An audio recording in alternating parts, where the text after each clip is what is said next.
We are live. Good evening, ladies and gentlemen. Welcome to another episode of Tripp Smokepit. Tonight, we're talking to 13 Cross, one of my buddies on the TikTok. He's got his own podcast called Rusty Rupees, I believe. Yes, Rusty Rupees. Rusty Rupees. And earlier on his TikTok today, he was talking about how it was hotter than hell in California. Now, would you say it was hot like that level from Mario Brothers 3 where the sun's chasing you, or like the fire temple in Ocarina of Time?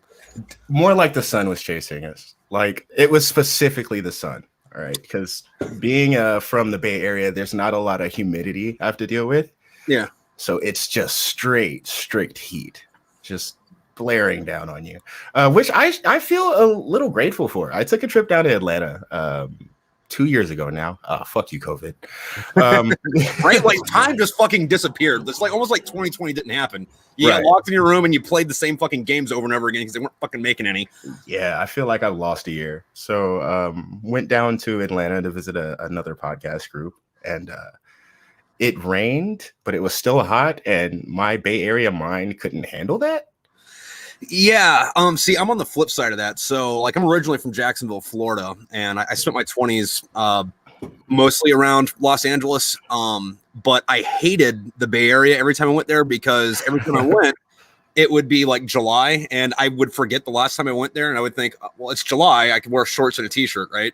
And I get up there, and it's like, oh, fuck, I have to buy like new clothes because I'm going to freeze my balls off. Yeah, and it sucks because depending on where you are in the Bay Area, that changes. So San Francisco, we have a fog that pretty much stays there year round. It even has a name, Carl, with a K. Really? Yeah, Carl the Fog. Carl How did he get that name? I have no idea how Carl got the name. I just know Carl has a Twitter account. Really? Yeah. That's hurricanes don't even have their own Twitter account. Like, how'd that come up? I don't know, but Carl's always around. And Carl's Twitter will let you know, hey, I'm setting myself down near Embarcadero or some shit like that. Interesting. Now, is it as up to date as, say, like the Wendy's Twitter account? It's not as snarky, but it's up to date. Wendy's is putting in some work over there. Yeah, and they've been at it for years, and it just kind of hits you out of nowhere every once in a while, and you're like, right, they're still doing this. Right. I think they started a trend because I've noticed more companies, their like online presence becomes more like some person, some actual person than a company. Yeah. Do you remember, maybe, I don't know if they're still doing them or not. I haven't been on the West Coast in a while, but remember the old Jack in the Box commercials that were about like on that level of just petty? Yeah. Where like there was one where the Jack in the Box guy, I guess his name's Jack, he's walking around in a suit and he's talking all this shit on fucking Burger King. He's like, well, if you got something to say about it, he like rips his sleeves off. He's just this big yoked motherfucker. It's like, dude. Yeah, Jack still does stuff like that. It's just, it doesn't feel as direct as the old days, you know. Yeah. Do you think they can't get away with that, or like they just like hired the wrong marketing guy and they're not? Probably that. Because I know Carl's Jr., which is Hardee's, you know, everywhere else. They had this one commercial. It was just a voice, and it was talking about, I think, the Big Carl, and it mentioned the Big Mac. And it said some shit like, "Go play with your little toy bun." You know, like that's mean. Well. I mean, you can say what you want about their food, and you know, I haven't had a Happy Meal in probably fucking 20 years. But I mean, they used to have cool toys in them too. Like you'd get like an actual Hot Wheels car, or like if they had like the boy girl thing, then you would get like a actual like neat doll or whatever. Like it was like it wasn't like, you know, anything that you'd not find in the dollar bin at fucking Walmart, but like it was like, I can get along with this. Like I'm fucking 5 years old. Fuck yeah, let's go. Yeah. It kind of reminds me, recently they just had the Pokemon promotion for like the 20th anniversary, I think. And they were giving Pokemon cards away in McDonald's Happy Meals. What? But they were like special edition Pokemon cards, you know, specific to that. That didn't fucking matter. People still lined up, raided these places. You had grown men buying the entire store out and shit like that, and then getting upset when they were limited to only like 2 or something like that. Do people get crazy fucking stupid about their nerdum? Like, yeah. Like, not that I don't feel it, but I'm not going to go scream at another dude in public about it, you know? Yeah. I don't know if the story was real, but when Star Wars Episode 7 came out, there was a story about some guy who shouted spoilers as he was walking out of the theater. What a dick. And apparently he got his ass beaten. Now, see, that's appropriate, though. Like, you know, you've been waiting. Fucking, when did that come out? Fucking 2013, 14-ish, around there. Yeah. Anyway, you've been waiting 10 years for a movie that, like, you're hoping is better than the last trilogy they put out, which you were waiting 30 years for that. Right. Yeah. I mean, I don't want to go too deep into Star Wars. You know, you're just kind of going on here, but how'd you feel about the last 3 movies?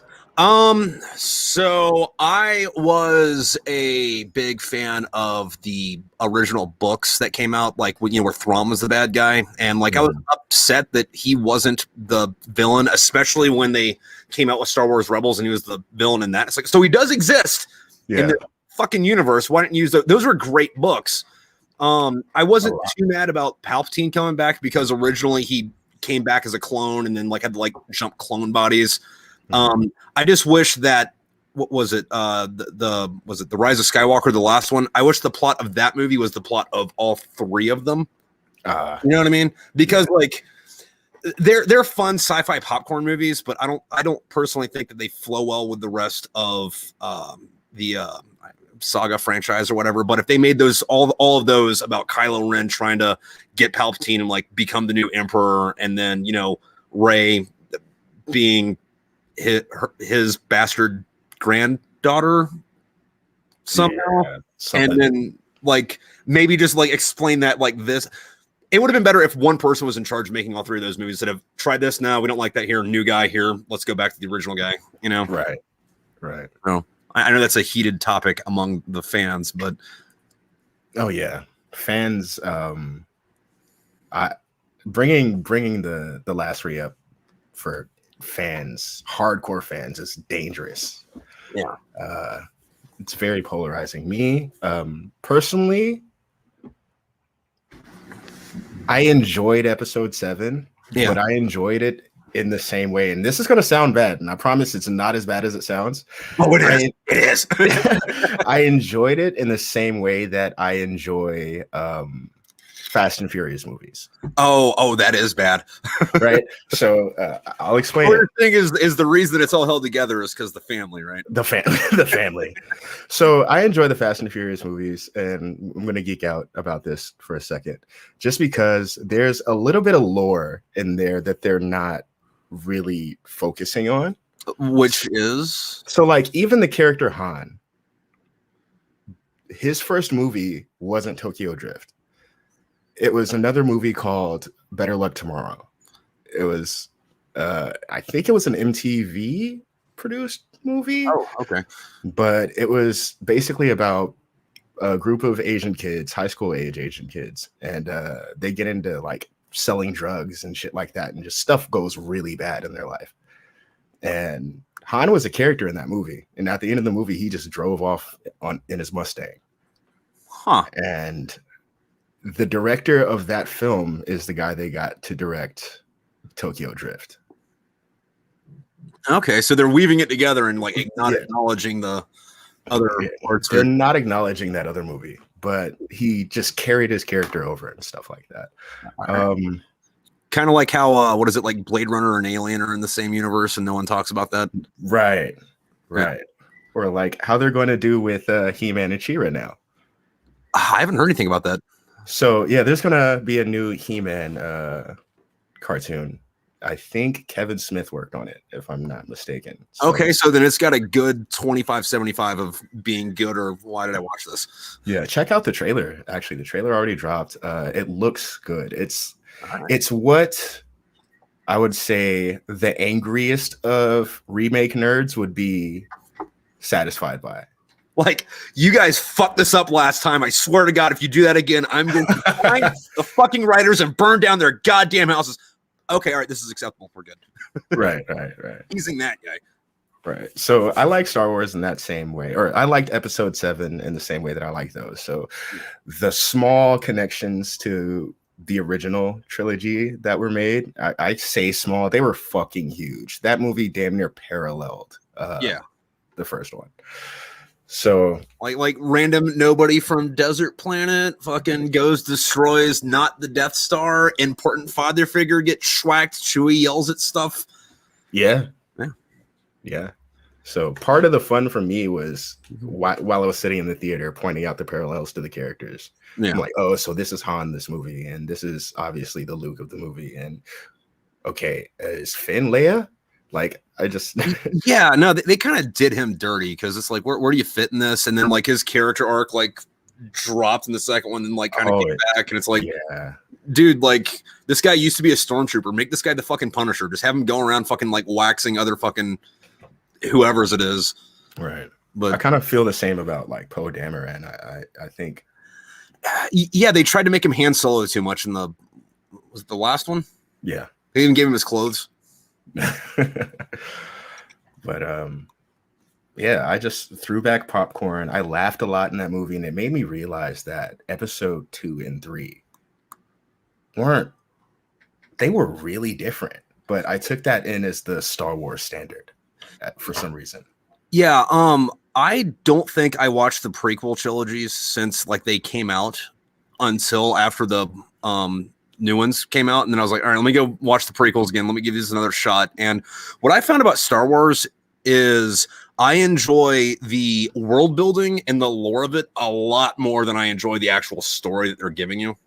Yeah, because the prequels were pretty much bad. They were bad. Like when you break it down, it's like space cops versus space Nazis, so you don't really know who to root for.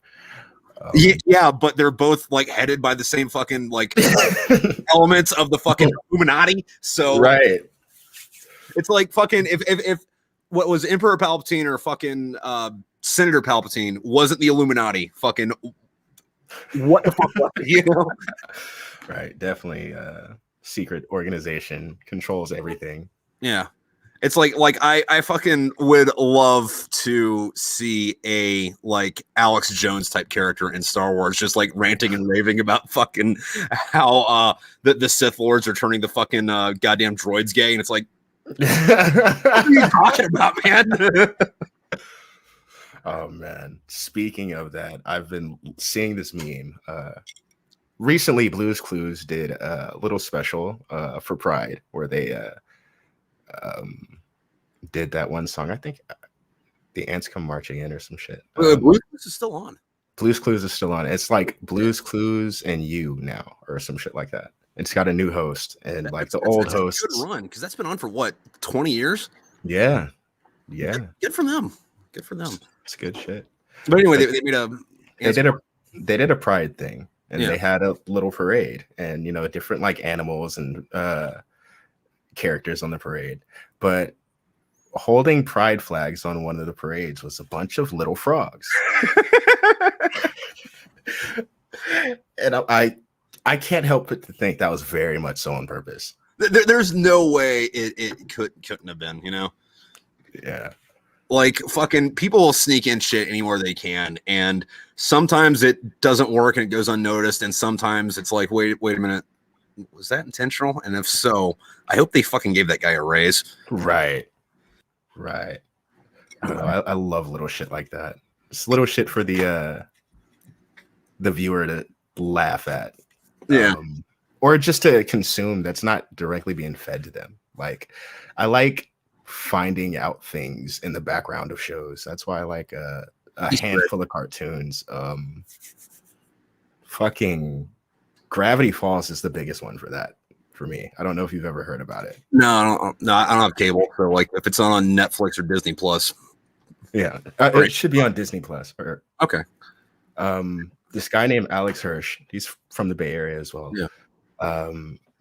It's a story about twins, Dipper and Mabel, who go visit their great uncle, Grunkle Stan, in Gravity Falls, Oregon. Grunkle Stan. Grunkle. Right? But as soon as they get there, Dipper finds this book that's got like this 6-fingered hand on it, and it's full of weird shit. And then weird shit just starts happening in the small town. But the guy who made it, Alex Hirsch, he's such a fan of like those decoding clues and stuff like that, and like decryption and shit, that he did stuff like every episode will end, and after the credits there will be this message, this jumbled looking message, and he'll give you a way to decipher that. So in the opening, it plays the song, and then at the very end of the song, something is backmasked. If you play that back, it gave you the cipher for the code at the end of the show. That's some fucking hardcore shit for that, though. Right. And like, it was cool though, just being involved, and every episode had some type of mystery behind it that we, the viewers, were left to find out. And what were the codes ended up being though? Were they like anything cool, or was it just like some inspirational quote, or was it like a story they put together? It was different. Sometimes it would be clues to the overall story. Sometimes it would just be like, enjoy your Easter or some shit like that. Okay. But he had to change the cipher 3 times because it became too easy for people. Well, I mean, you can't have it, too good. But also if it's a kids show, that's still pretty deep. Yeah. Though speaking of the Evil Dead, though, so this was years and years ago, but some things happened. I ended up getting switched around to a different barracks that I was living in, and it was New Year's Eve, and I was partying with these like Navy dudes or people, fucking whatever. But there was this chick there, and she was fucking like talking. Oh yeah, it's my 21st birthday today. I'm like, on New Year's Eve, good for you, whatever. And she's like, hey, I got a bunch of liquor up in my room. I'm like, okay, I'm an alcoholic. Let's fucking go, right? We go upstairs, and she opens the freezer, and she pulls out a 5th of Smirnoff Ice, and I'm like, okay, all right, well, fuck it, whatever. So she takes her sweater off, and she's got this like badass fucking Skyrim tattoo, right? But you know how like in Skyrim the writing is in like cuneiform?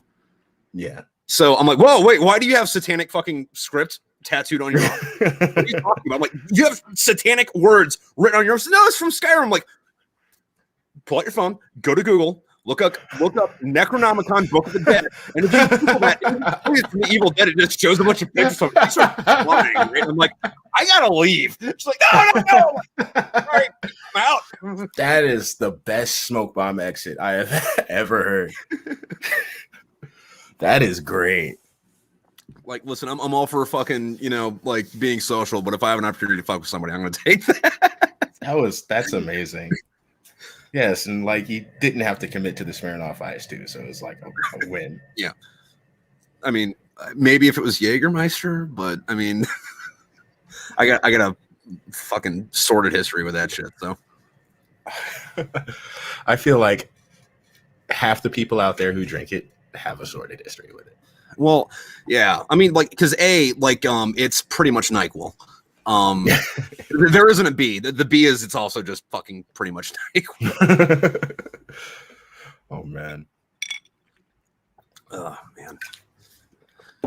So since it's apparently topical right now to ask people, what's that one alcohol that you just won't drink again? Won't drink. There's a Mongolian whiskey I had one time. And I don't say I wouldn't drink it. I would, just because I haven't seen it in like 10 years. And it's like, well, let's give it another try. But if someone told me that like they started stocking it at liquor stores, I wouldn't hunt it down. I feel it. Same thing with like Habusaki. If you've ever had that. I have that. Yeah. So is that something to look for? Like for the experience? I don't know if you can get it over here, but I had it in Okinawa where they get a big bottle of sake, but while they're fermenting it, they put a habu snake in there, which is like this pit viper that if it bites you, you die in like 5 minutes.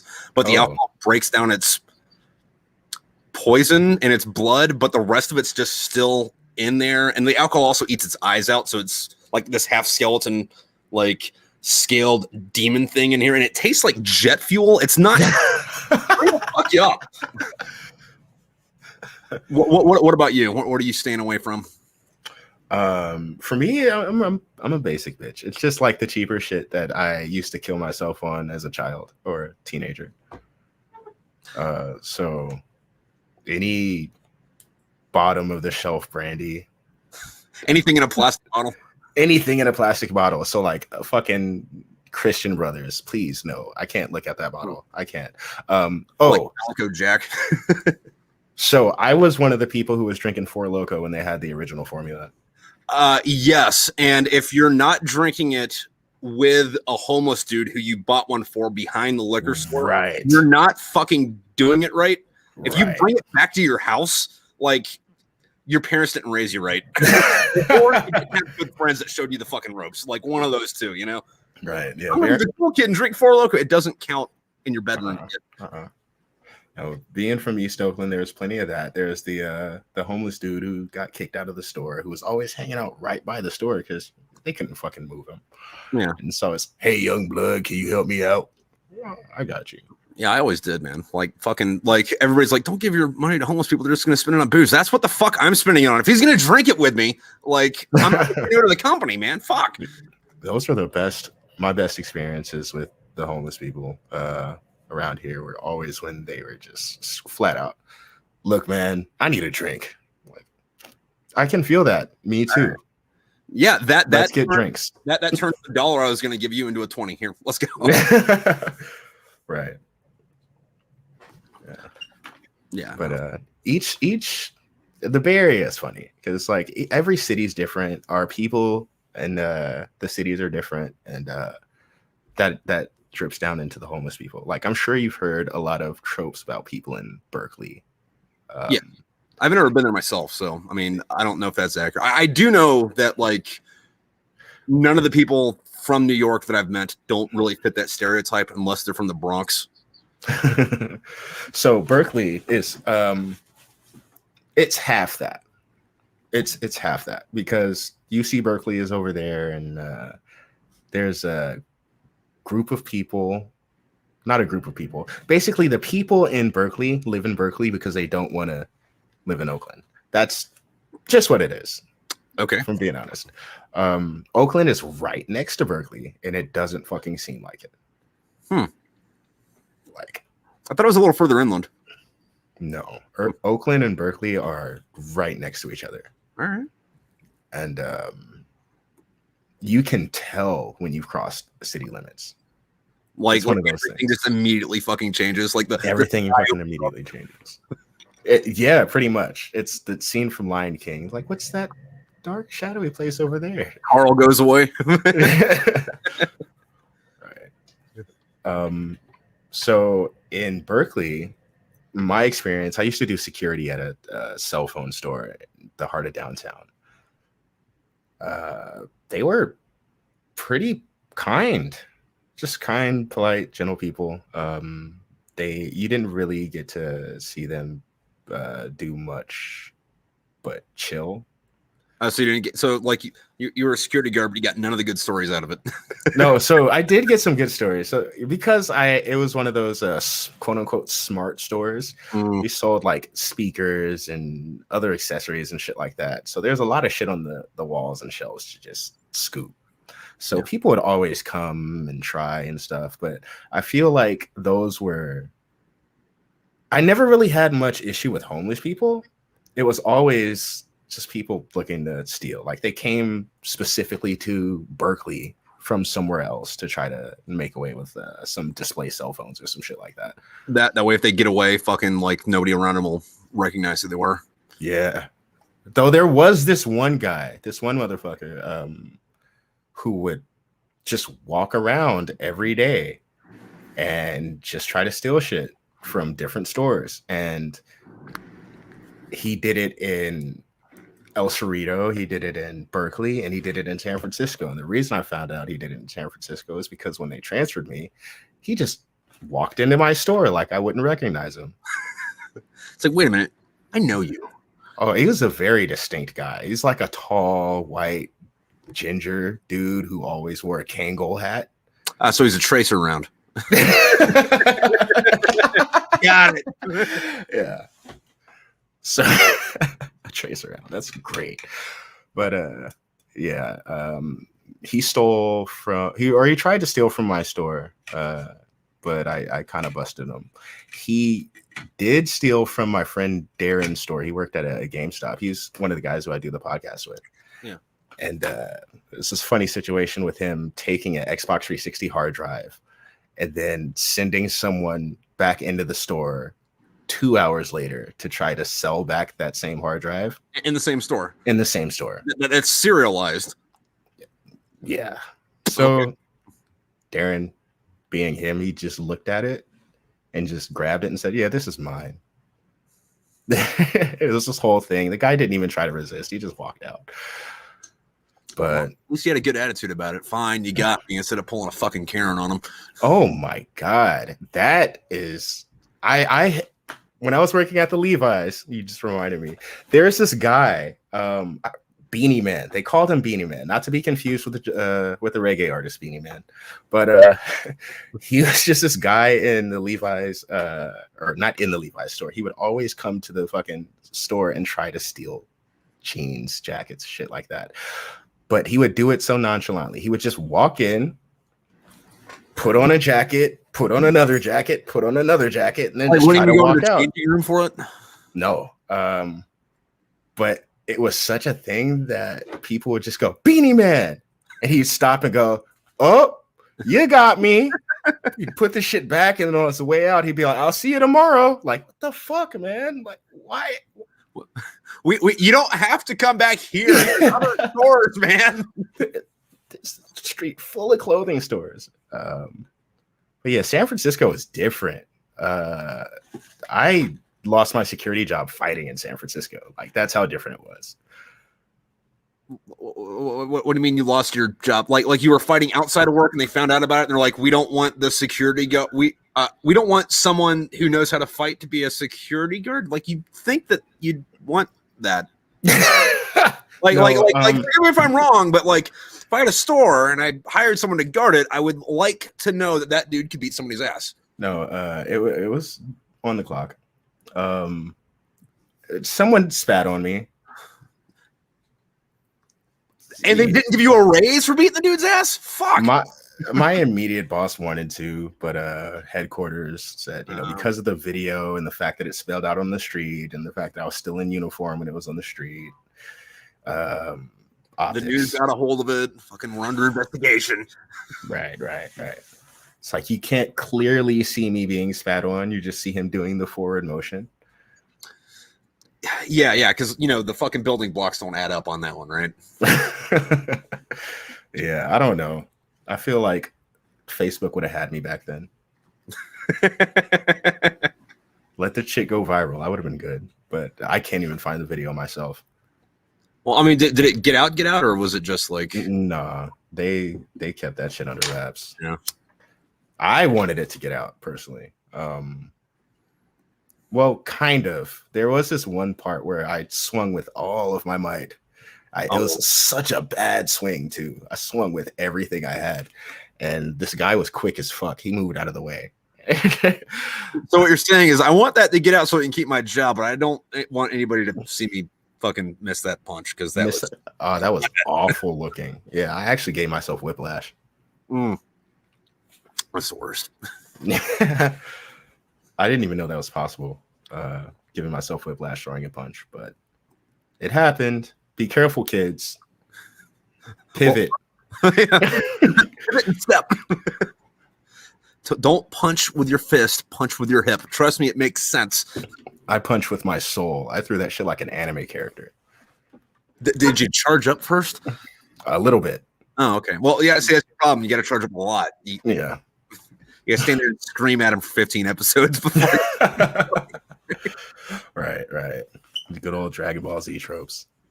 Dude, fucking that's one of those fucking shows too, where it was like, I had such a fucking love for that growing up, and you try to watch it again and you're like, thank God Team 4-Star exists because right.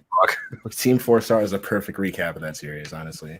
Oh, yeah. I mean, they make Krillin look a lot weaker than he actually is. I am very much so Team Krillin, except for the fact that, you know, he decided to grow up and devote his life to becoming an officer of the law. But I'm pretty sure he's not shooting black kids. Yeah, but he's also married to a sex bot.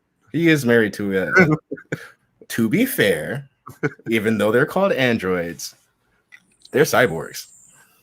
Yeah, but Cyborg 17 sounds stupid. It sounds dumb as fuck. Well, their real names were like what, Lapis and Lazuli. It's like, what are you, a fucking rock from Afghanistan, dude? Yeah, they're Lapis. You look like a Brent and a Brenda. Can we call you that? Yo, 17 does look like a Brent. Yeah, and then fucking 16 is totally a fucking Chad. Maybe a Mark. Blake. Oh, definitely a Blake. In one universe, he's an Arnold, but you know that's all I'm. Right. So speaking of that, on the cue card fucking thing, that reminded me. Like, you seen their Hellsing Abridged, right? Yeah. Okay, who would want to fight between that Alucard and Blade?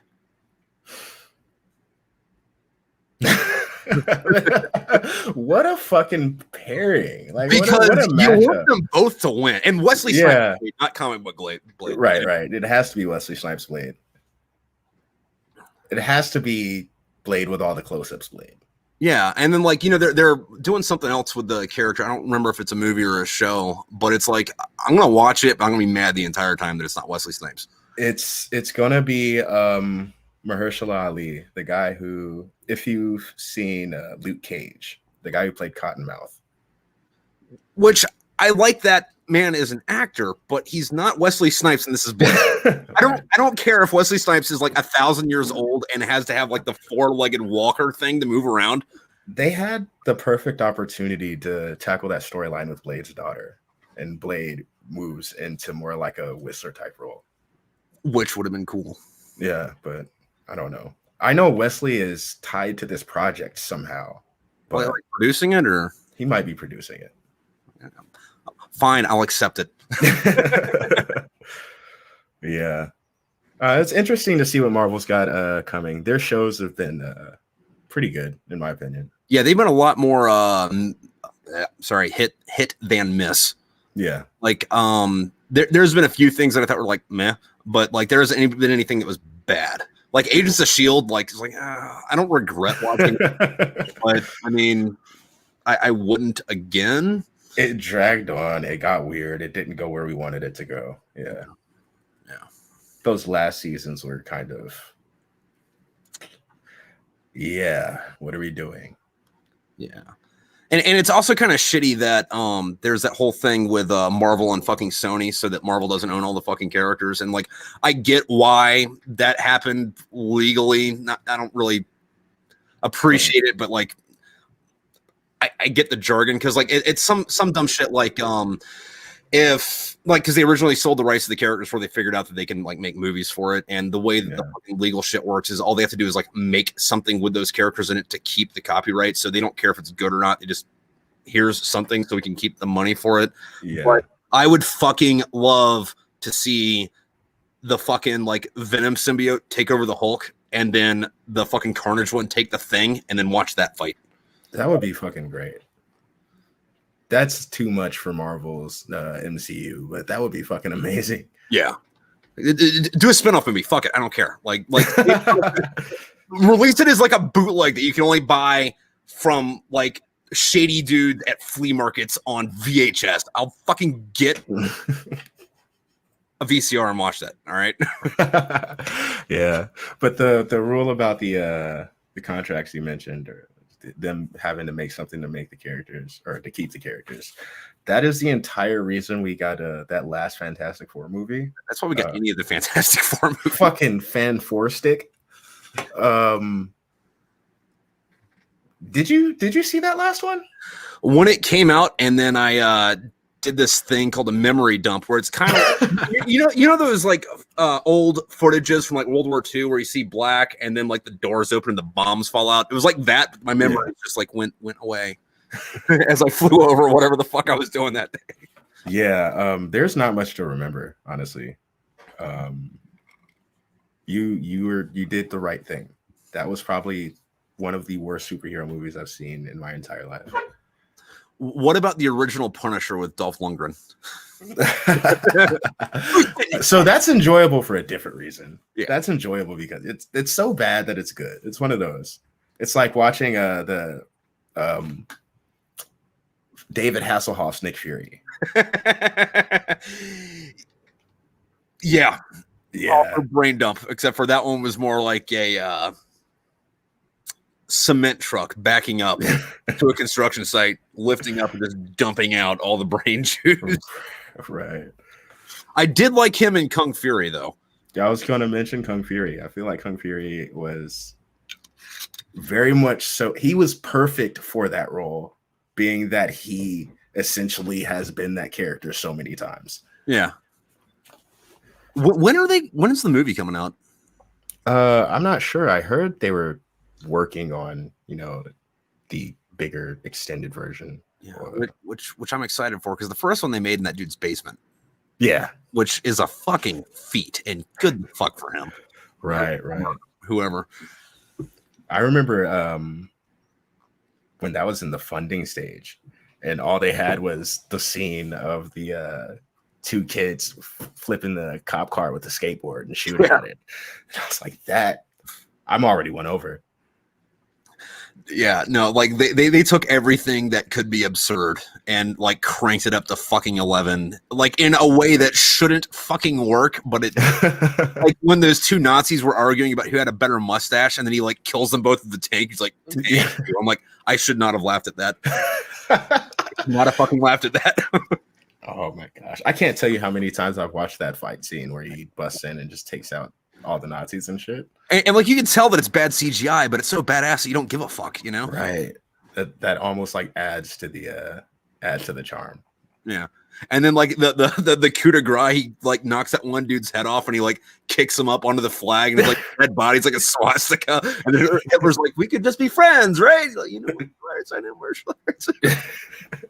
Yeah, that was good shit. Yeah, oh, man. That was. Yeah. I need something that level of insanity right now.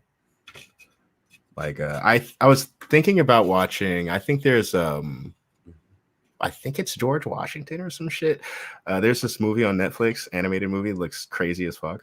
Yeah, I've seen clips of it. I haven't watched it yet. Yeah, America the movie or something like that. Yeah, America the movie. I know Killer Mike plays a voice in there. That's won me over. Anything that man does, I'll probably tune in for. Yeah, fucking, I don't know. Netflix is another one that's been like hit or miss, and they've been 50-50 on it. Like either like knocked it out of the park. Actually, I'm gonna say a third.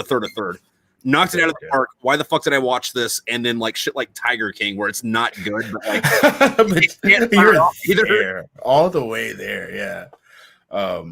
Fuck, Tiger King was a whole roller coaster. Like I never felt so uncomfortable going into like the next episode of a show.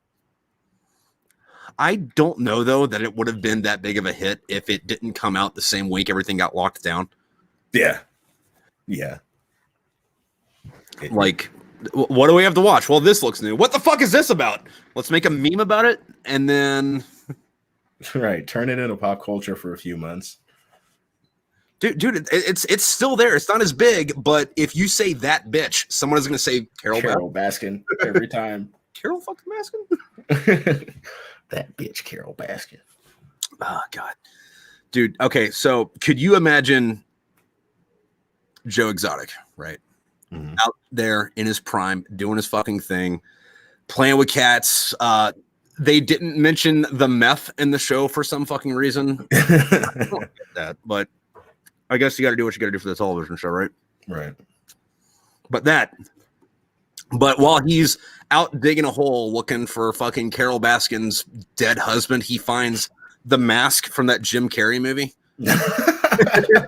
No, but it's Joe Exotic with it. I feel like Joe Exotic is already halfway there. The mask brings out just pure chaos, and like I'm thinking, specifically the movie version, it like amplifies one aspect of you because the fucking villain put on the mask and he turned into just a super villain. So what you're saying is if Joe Exotic got that mask, it would actually tone him down. I think it would amplify it in the worst way. And I don't know how, like, just more tigers, more meth, more leopard print, all the meth, leopard print, everything. The trailers are leopard print. And then, like, I don't know how far he'd take it because he's powerful. So, first off, he would kill Carol Baskin himself. He'd just do it. He'd just fucking twirl in there like the fucking Tasmanian devil and just rip her apart. I'm still thinking about that scene where he's talking about fucking bombing your tiger camp. Oh my gosh, dude, he'd probably do some shit. Remember that one person that got their arm bit off by a tiger, and then like that person, and then the dude that didn't have legs, like he'd probably turn them into fucking cyborgs or some shit, make them their fucking cronies. Like, well, he's got the mask, he could build cyborg shit now. Fuck it, why not? Yeah. He'd see it as a good thing. So just for a moment, going back to that one episode where that person did get their arm bit off. Yeah. I am so bothered by the fact that as soon as it happened, Joe ran to his fucking closet and got his personalized EMT jacket. Like, that took priority before everything. Well, yeah, but he's a shitbag. I mean, we love him to death, but like he's a shitbag. But like, you would think even in a moment like that, the shitbag would be all like, even our shitbags in fiction aren't that bad. Yeah, no, because real life is a lot worse. like everyone likes to talk about like how evil Thanos was, but it's like, dude, like Hitler, Stalin, they were like real people, man. Like, you don't need fiction for the bad shit. You make it less horrific so people fucking pay attention to it. Although, fuck, Tiger King might make a good fucking Adult Swim show, like Squidbillies. You're fucking right. That is exactly who should take it on. Adult Swim. He'll be glad to voice his own character when he gets out. Dude, they probably wouldn't even write the show. They would just like put him in a sound booth, let him stand there for like a couple hours, and then like write the show around whatever fucking sound booth. That's actually not a bad idea. I mean, fucking God, yeah. That's not a bad idea at all. Yeah, that was the craziest my Netflix rabbit hole got. Although Tiger King, I'm not sure I watched anything that could really top that. I did find Don't Fuck with Cats really interesting. That was crazy. What was even worse is that was in Canada, and it's like I thought Canadians are supposed to be like cool. What the fuck? Right. Wrong. There's always a Canadian that snaps and I don't feel like being polite today, eh? Well, I mean, Wolverine was a Canadian. Wolverine was a Canadian, but you had to do hella shit to Wolverine to make him like that, though. Like, he wanted to be chill. Yeah. He's all like, "Oh, I can't die, and I got bone claws. Might as well go to war for the everybody 5th time." Like, yeah. Well, a movie I wanted to fucking see. There was this graphic novel I read, and I don't remember what the fuck it was called, but it was back before he became Weapon X, and he jumped into Normandy with Captain America when he was corporal, whoever in the Canadian Army. It's like, I'll take a cartoon movie. Right. Give it to me. Yo, it gets referenced in cartoons every now and then. I can't remember what it was I was watching. It might have been. It actually might have been the Black Panther. They did this like motion comic cartoon thing, and it aired in BET Africa, but it didn't air on TV here. But you can watch it online, I guess. Oh, I mean, it's on YouTube, right? And it was about Black Panther stuff, and it showed this flashback of Black Panther's father, T'Chaka, Mhm. And Captain America, when Captain America was fighting, or it might have been his grandfather. I can't remember. But Captain America was in the war and shit. He got dropped off. The Nazis were doing their thing, and Captain America was trying to communicate with this land, which ended up being Wakanda. To, you know, some American shit. They wanted to get in there and they basically wanted to get the people out or whatever. You got it. Yeah, the Nazis made it to Africa, but nobody can make it into Wakanda because nobody can make it into Wakanda. Yeah.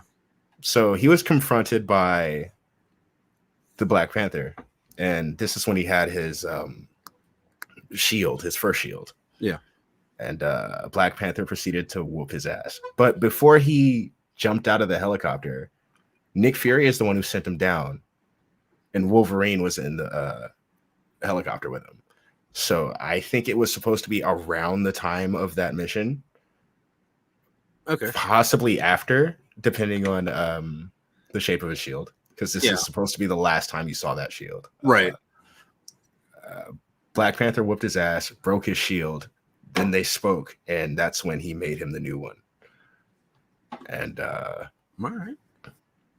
Yeah, so that's the only time you've gotten to see like World War versions of Steve Rogers, Wolverine, and Nick Fury in the same area on screen. Which is, you know, kind of one of those things, because like most of the Marvel characters, like even when they were created, weren't that old. Yeah. Like, to have been in World War II. And most of the ones that were made back then, like they're not around anymore. Like the few I think would be like Superman and Batman, well, although they're DC. Well, and Wonder Woman was in World War II too. I don't know any Marvel characters besides Captain America and Wolverine. I guess his granddad that were back then.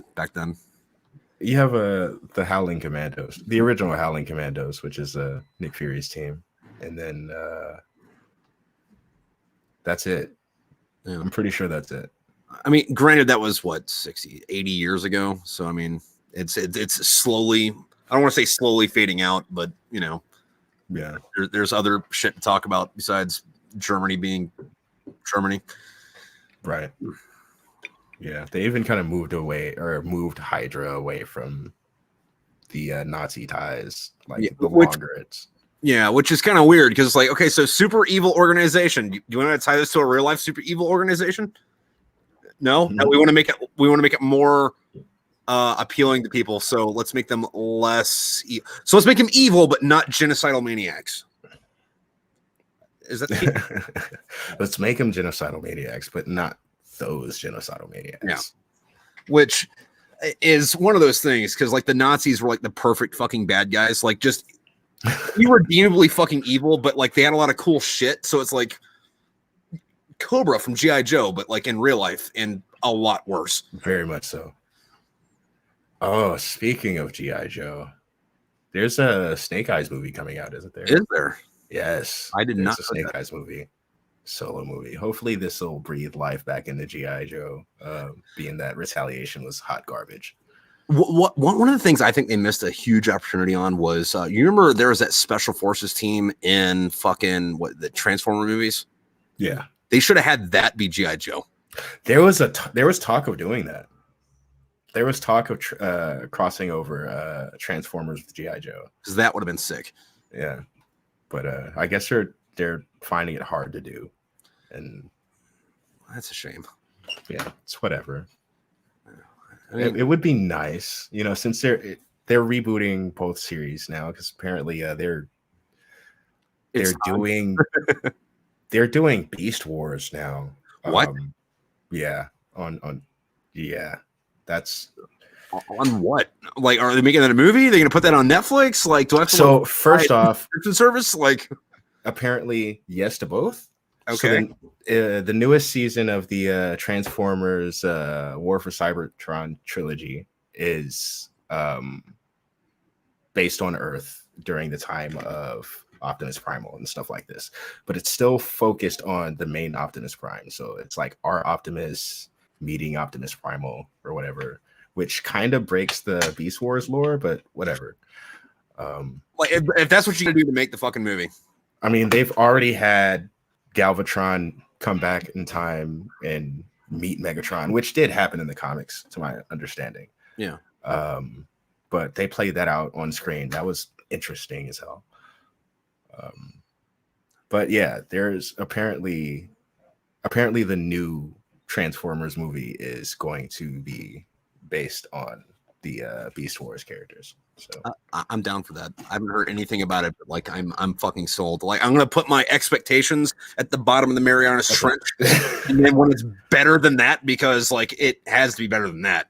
Yeah. Like, hey, all right, because like that's my expectation when I go see movies that I like really want to fucking watch. I just expect that it's gonna be fucking hot garbage. I'm gonna hate it, and then not heart garbage.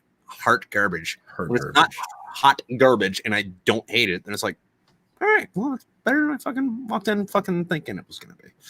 Right. I mean, I've got a couple of movies like that I knew were just going to be bad. I knew were going to be bad in my heart. And when I saw that shit, I was right. One of those being Suicide Squad. I will never forget. It was almost vindicating. Like walking out of that theater, like, ha, I was right. Knew it was going to be, knew it was trash. Like, which is a shame because like fucking like you're going to put Will Smith in a shit movie like that. Yeah, he was coming off of what was that, After Earth or some shit like that? Yeah, he had that was not good. Gemini Man was not terrible. I didn't watch it. It was totally a Metal Gear Solid ripoff. Like did you play those games? Yes. So what is it? The guy that Will Smith played, I'm just gonna call him Gemini Man because I don't remember the character's name. Mm-hmm. But Will Smith's character was the ultimate super soldier. And while he was ultimate super soldiering, the evil Illuminati shadow government took his DNA and made clones to make an army and kill him out of. So clone him goes to destroy him. And it's like, so this is Big Boss and Solid Snake, except for it's Will Smith. And the plot's not good. And it's in Florida. And look, I love Florida, but like if you're going to Florida man this, like nobody fucked an alligator. So bullshit. Right. Not enough crystal meth. Definitely. Like I feel like if you're gonna do this story, then be shameless about it. Honestly, if you're gonna rip something off, be shameless about it. Batman did this in the comics with Alfred, believe it or not. So I forgot the name of this story, but in this story, we kind of find out that Alfred wasn't just a spy, wasn't just military, but he did some time as a vigilante. Okay. And he said, like in his monologue, he's like, Bruce doesn't know that I was the original Batman. And he wasn't really the original Batman. He's just saying because of what he did, he was basically the first. Right. So he ended up finding this mentor who basically trained him even more and had him go on missions to quote unquote save the world. But the mentor ended up being like super crazy and wanted him to he convinced himself in order to cement Alfred in being this new person who he wants him to be, that he had to cut all ties to everything that made him weak. And that connection was his father, who was the current butler for the Wayans family. Right. And Alfred himself, like, he doesn't understand why his father decides to serve some rich family in America. So, like, he kind of hates the idea of it. And dude goes through that. Aren't we the patriarchy? Why are we serving these these truly dreadful people? Yes, right. Mr. Wayne. Right. So he goes on this whole basically bonding thing, this master student thing with the guy, just for the guy to turn around and like, I'm gonna kill your dad. He's like, no, don't kill my dad. He's like, the dad's making you weak. I'm gonna kill your dad. So they have a falling out. Alfred ends up, stopping the guy from killing his dad or whatever. I think he thinks that he kills him, and then he decides to put that side of his life away. And then his father like writes him a letter or some shit before he passes away. and he decides to just tone down his life because he's done nothing but like military spy shit and vigilantism up to this point. He's like, I'm retired, fucking, and just give this shit a chance. So he doesn't really like the idea of going to the Wayne's house when he initially goes there to work for a bit until he meets a toddler Bruce, and that's what wins him over. But later it turns out that this guy comes back and he fucking has this other person working for him who Alfred is convinced is this new young soul who he's hypnotized with the same bullshit that Alfred was.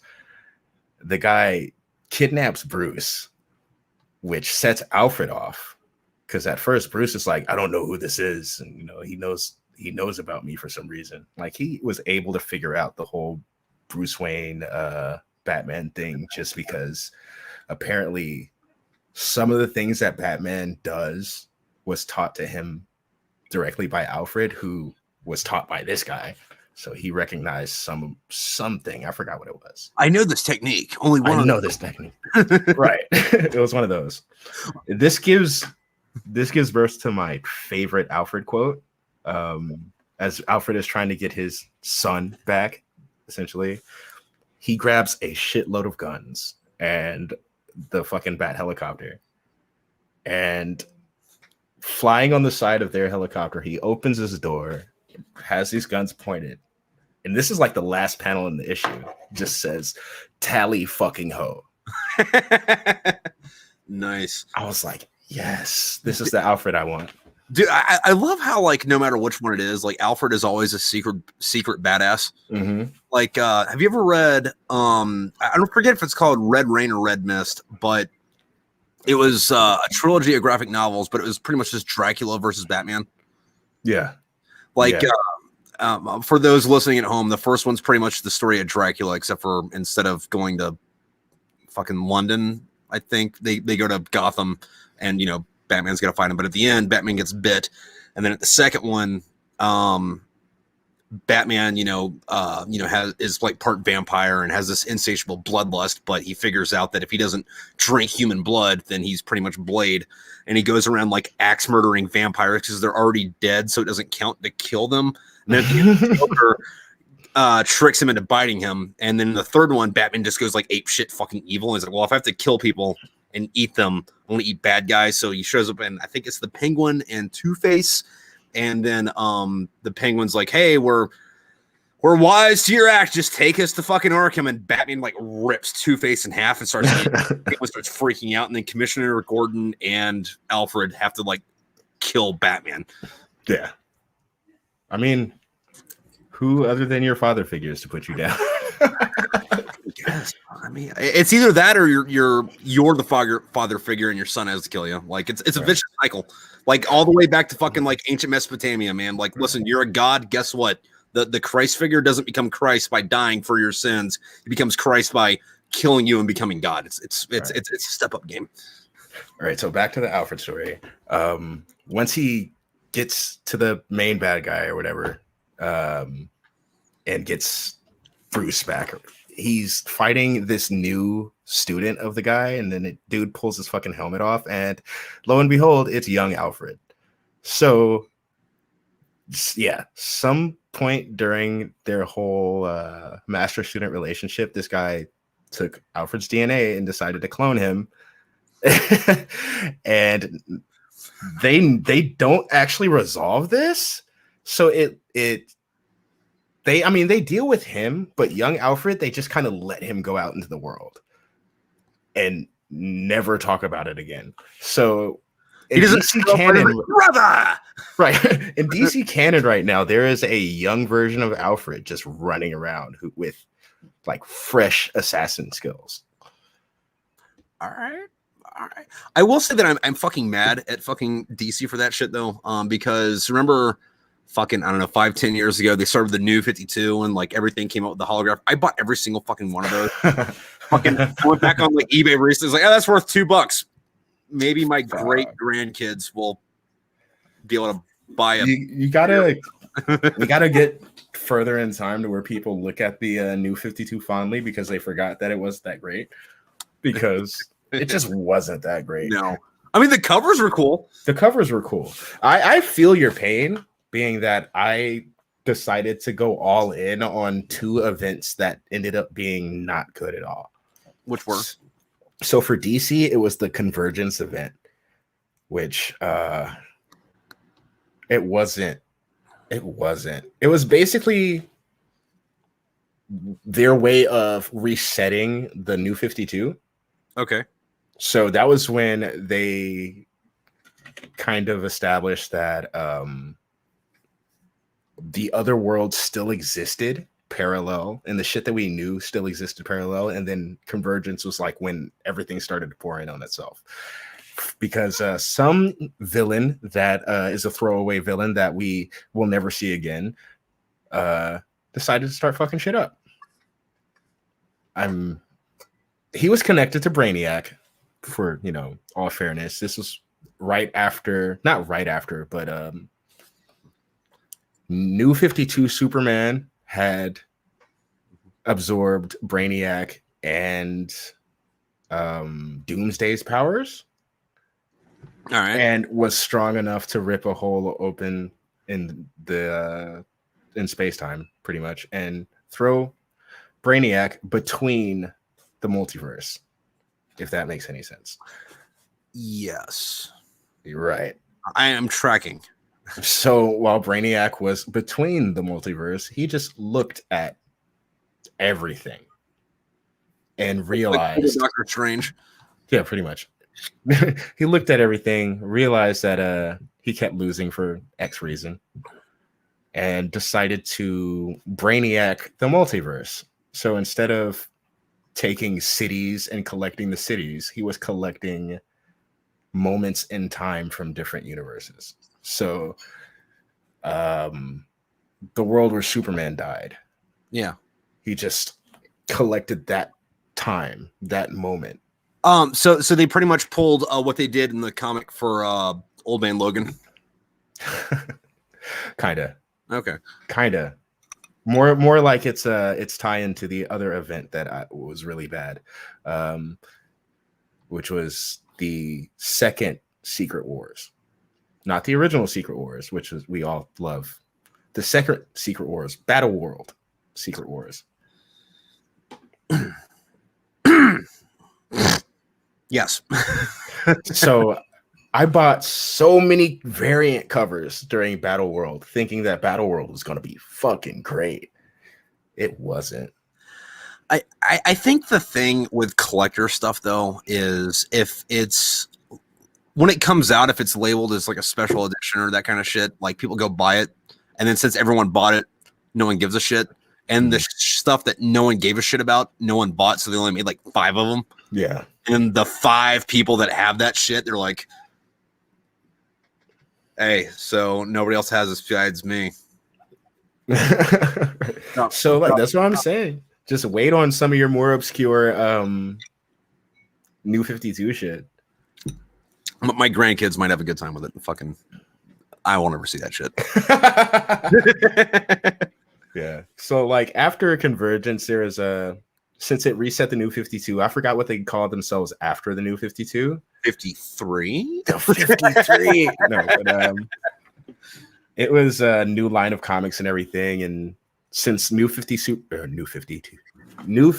Superman had already died, and they had canonically replaced New 52 Superman with the original Superman. Because why not?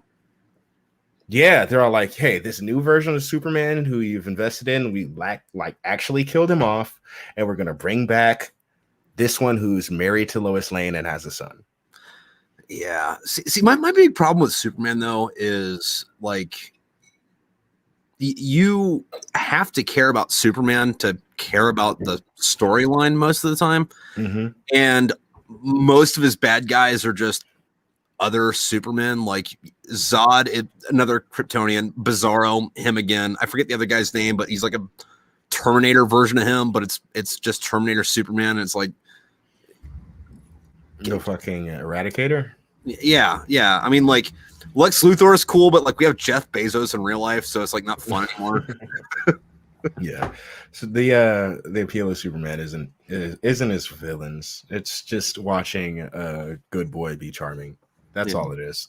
Although I did like, I forget if it was a movie or if it was on Justice League where there's a bad guy. I forget what his name was. He was immortal, and he was in the Third Reich, and he made this machine that like just shot people way far into the fucking future. And he hit Superman with it, and he got there, and it was Superman, that Nazi dude, and a bunch of like giant killer cockroaches. But like the sun wasn't yellow anymore, so Superman didn't have powers. Yeah. And the Nazi dude read like a lot of self-help books because he eradicated the human race besides him. He's like, I don't want to die, but I can't. So we have to like go steal this nuclear reactor from the giant cockroaches, and we're going to Starship Troopers this shit. And you can go back in time and kill me before I was born, so that none of this shit happened. Depower Superman's the best. Yeah, put him with a remorseful Nazi, and that's like even better. Well, another one that was really good was do you remember Sergeant Rock? No. He was a DC character. He was kind of like their answer to Captain America, except for he was just some random sergeant in World War II, and he didn't have superpowers. He just like shot a bunch of fucking Nazis. But there was this one fucking comic book where Superman shows up and he's like, all right, well, the war is going on long enough. I'm going to go stop it. And he gets hit in the head with an artillery round and forgot who he was and forgot that he had superpowers. Oh, and they just like, we're like, well, you're an American. We found you naked and you don't know where you are. So, but you're not hurt. So here's a uniform, get a gun. Let's go. And they go around and he's like, oh, I'm really scared. I don't know what's going on. And then at the end of it, like he gets hit with another like artillery shell and it like knocks him out. And they think he's dead. So they bury him. When he wakes up, he's like, oh yeah, I'm Superman. Oh, the war's over. All right. I'm going to go home, guys. I mean, that's apparently the only way to get Superman to participate in the war. Yeah. Yeah. Except for, what is it? Did you ever read what is it? Was it Under the Red Sun? They made I did, and they made an animated movie. Did they? I didn't know that. Check that out. It's actually really good. I'll check that out because that was a really fucking cool storyline. Because like you don't want the fucking Soviets to like have Superman, but like, hey, what if, man? Right. And Lex Luthor had like probably the most interesting arc in there, I want to say. How so? So specifically in the movie version, you get to see him go from being just some scientist to being the Lex that we all know and kind of fucking hate. Yeah. To living out so much of his life that he realizes that being that Lex was just garbage. And that he is just a space racist. And wait, did they get to the space? Did they get? No, well, he's talking more about aliens. Just Lex's whole general, how Lex feels about aliens, and it's the whole drive. That now is Lex's whole driving point behind hating Superman, where before he just wanted to be fucking evil genius. Now it's more like, I don't trust Superman because he's all powerful, and at any moment he can snap. Yeah. So, which also Batman thought the same thing. So like that's not an unjustified thought process, right? It's a totally justified thought process. It's just the actions that Lex takes are.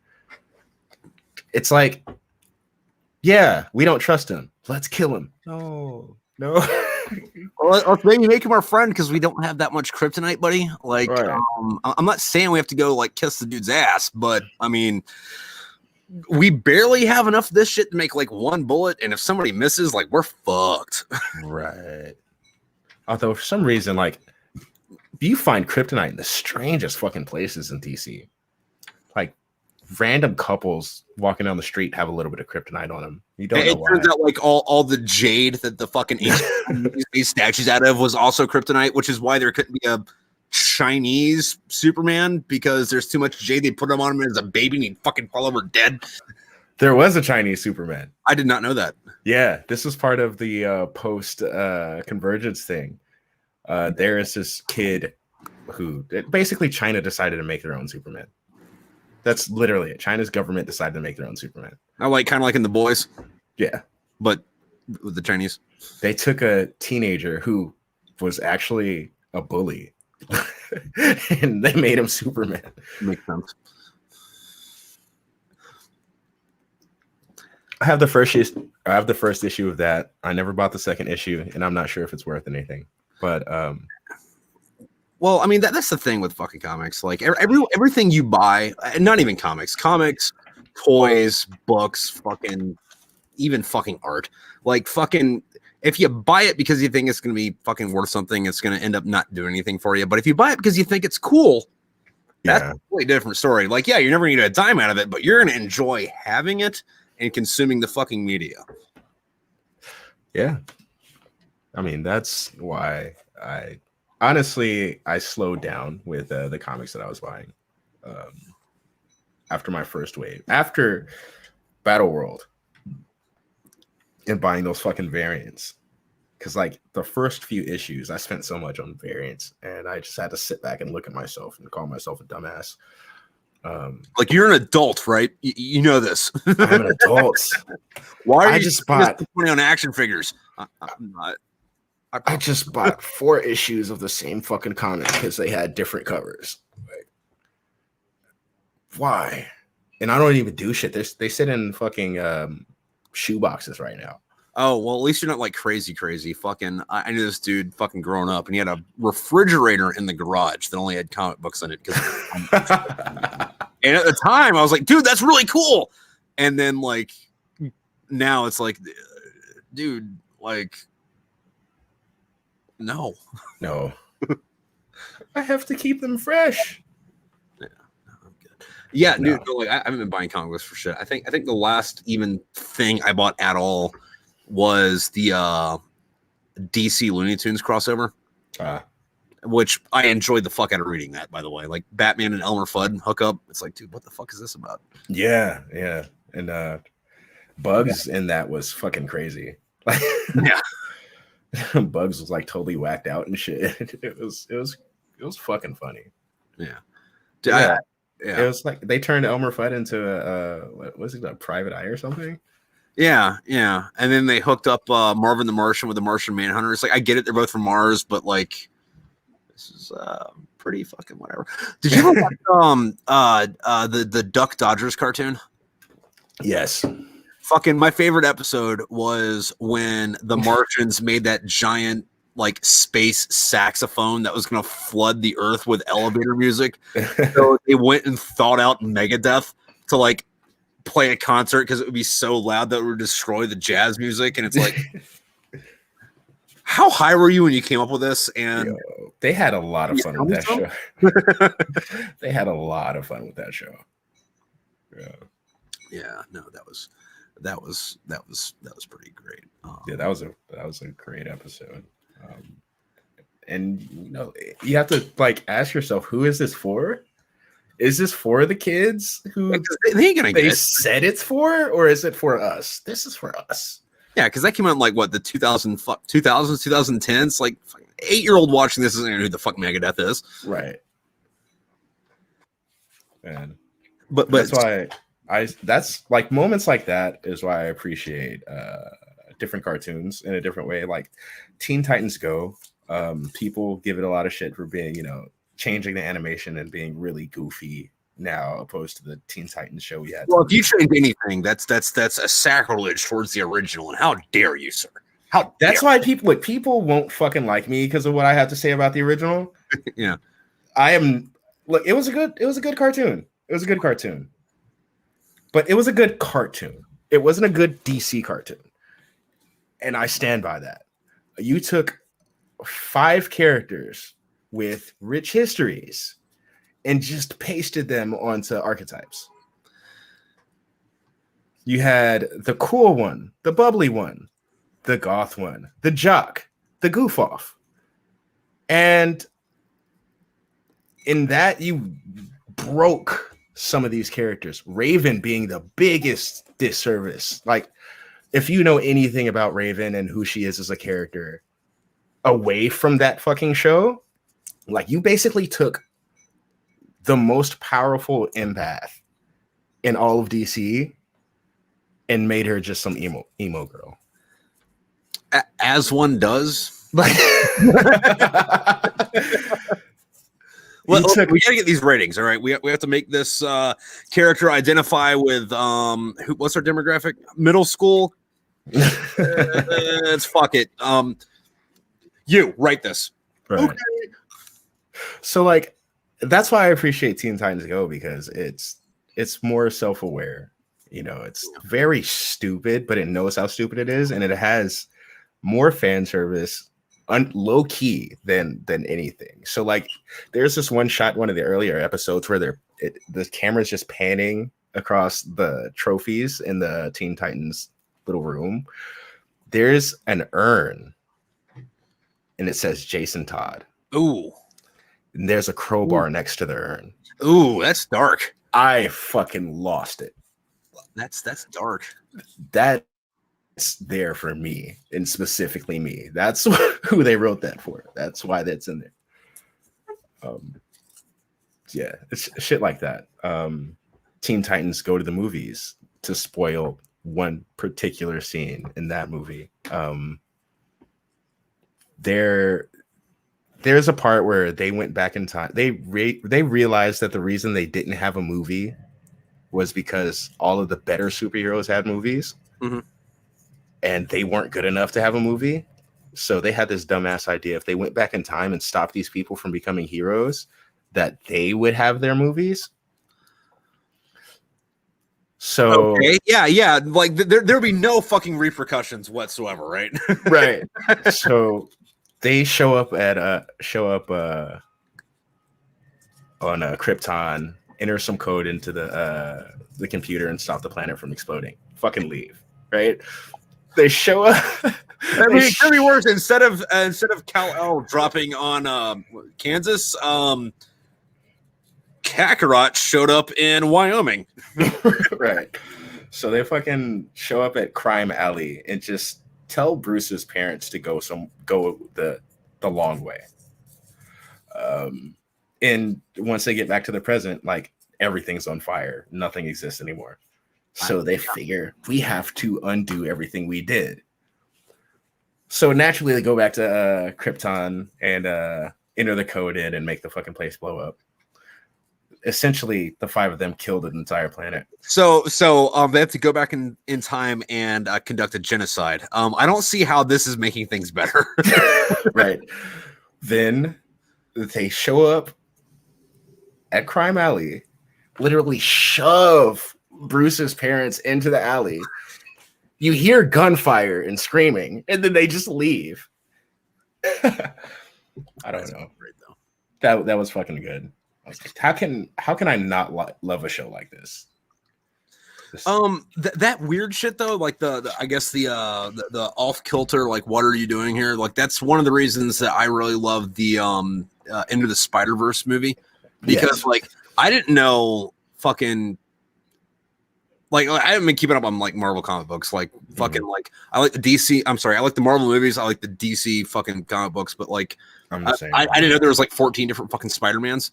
Yeah. And then like I thought it was really cool that there were, but then like it was like, dude, like there's some like crazy shit fucking going on here. And like I spent a lot of time on Google after that. I'm like, oh, okay, well, I'm gonna add that to the reading list, that to the reading list, that to the reading list. It's all sitting in my fucking like Amazon fucking like to buy fucking list right now. But like the Spider-Verse comic had way more Spider-Man in it. And it wasn't even about Miles. It was about something completely different. Like it was after, I don't know if you've heard about the storyline where Doc Ock took over Peter's body and became the superior Spider-Man. I haven't read those, but like I've like read articles about it. I was like, oh, right. So these fucking, I don't know, fucking vampire type, they're like soul vampires or whatever. Wait, does Blade show up and fix this? No. Because he's in Marvel. He can show up and fix this. He can, but no. These are like just weird soul vampires. Oh. They want to kill and absorb the powers of the Spider-Man from across the multiverse. And it's like Morlun and his family. I don't know exactly how to describe them. Yeah. There's a name for them. I'm just forgetting the name.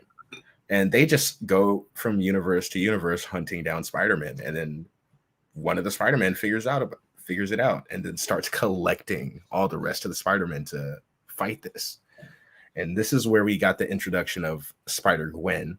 You know, we got her backstory through all of this, but we started to see, like, Marvel has their whole what if things, you know, their multiverses are hard to explain. So there are certain multiverses that are born out of decision, or certain universes that are born out of decision. So, like, if this happened, or something that happened in the past stayed that way, like Peter never gave up the symbiote suit or something like that, that's its own universe. Yeah, I got one of them, and it's like, what if Frank Castle became Captain America? Yeah. And it's like, okay, all right, cool. I'm glad somebody thought of this, because right. So they started collecting Spider-Man. And you have Peter Parker here, who has his body back from Ock, who is basically the leader here. And then they end up pulling in another Spider-Man, who is Ock in Peter's body from probably like a few months prior. Yeah. From the same universe, who does not know that he lost. He does not know that Peter got his body back. So he genuinely still thinks he's the superior Spider-Man. And it's this whole thing of like those two butting heads, but they both have their team of Spider-Men that they've collected themselves. Is one of the Spider-Men the one where Peter Parker doesn't get that vaccine and he turns into a giant spider? Yeah. Yes. Nice. Man spider. Nice. So you have one of my favorites is Spiders-Man. Spiders-Man. Spiders-Man isn't actually a man, but a collection of thousands of spiders with a hive mind in a suit. Okay. Yeah. See, that just sounds like Florida Man's. Right. So you have which, by the way, Florida Man's isn't a man, it's a bunch of alligators. It's a bunch of alligators. Right. Rolled up into this like humanoid form. Right. So state of Florida. Okay. You have two versions of Assassin Spider-Man. One is from Spider-Man Unlimited, who in the old school, who just killed people. The other one is Hit Monkey. Like, there's a Marvel character named Hit Monkey. He's a hitman who's a monkey. But this version of Hit Monkey became Spider-Man. So it's a monkey in a Spider-Man costume who shoots people. Okay. And that's a thing. Of course, Miles is here, but literally every version of Spider-Man that we've seen is here. So they have the Disney XD Spider-Man from the Disney XD Ultimate Spider-Man cartoon they had on at the time. Yeah. So he would stop and talk directly to the camera all the time, and then Miles would be like Deadpool light. He'd be like, "Wow, I can't believe I'm getting myself into this." And Miles would be like, "Who are you talking to? What are you doing?"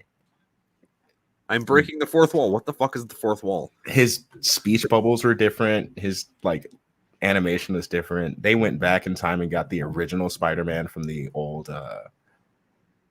cartoon, which was great, by the way. Yeah. Fucking my favorite scene from that ever was he was in a warehouse, and was it Kingpin, Doc Ock, the Rhino guy, and I think the Hobgoblin captured him, right?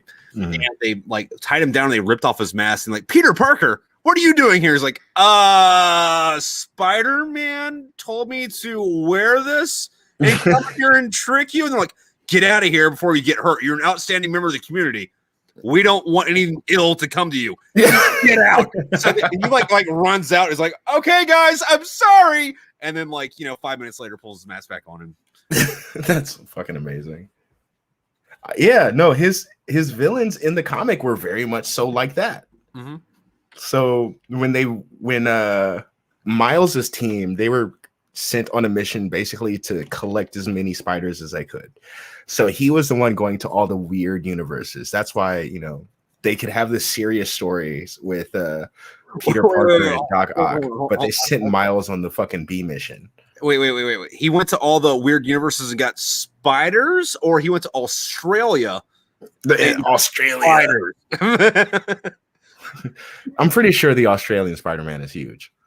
The Australian Spider-Man would probably be like if you took the Punisher, mixed him with Wolverine, and then gave him the Carnage symbiote, and then like made him from Florida.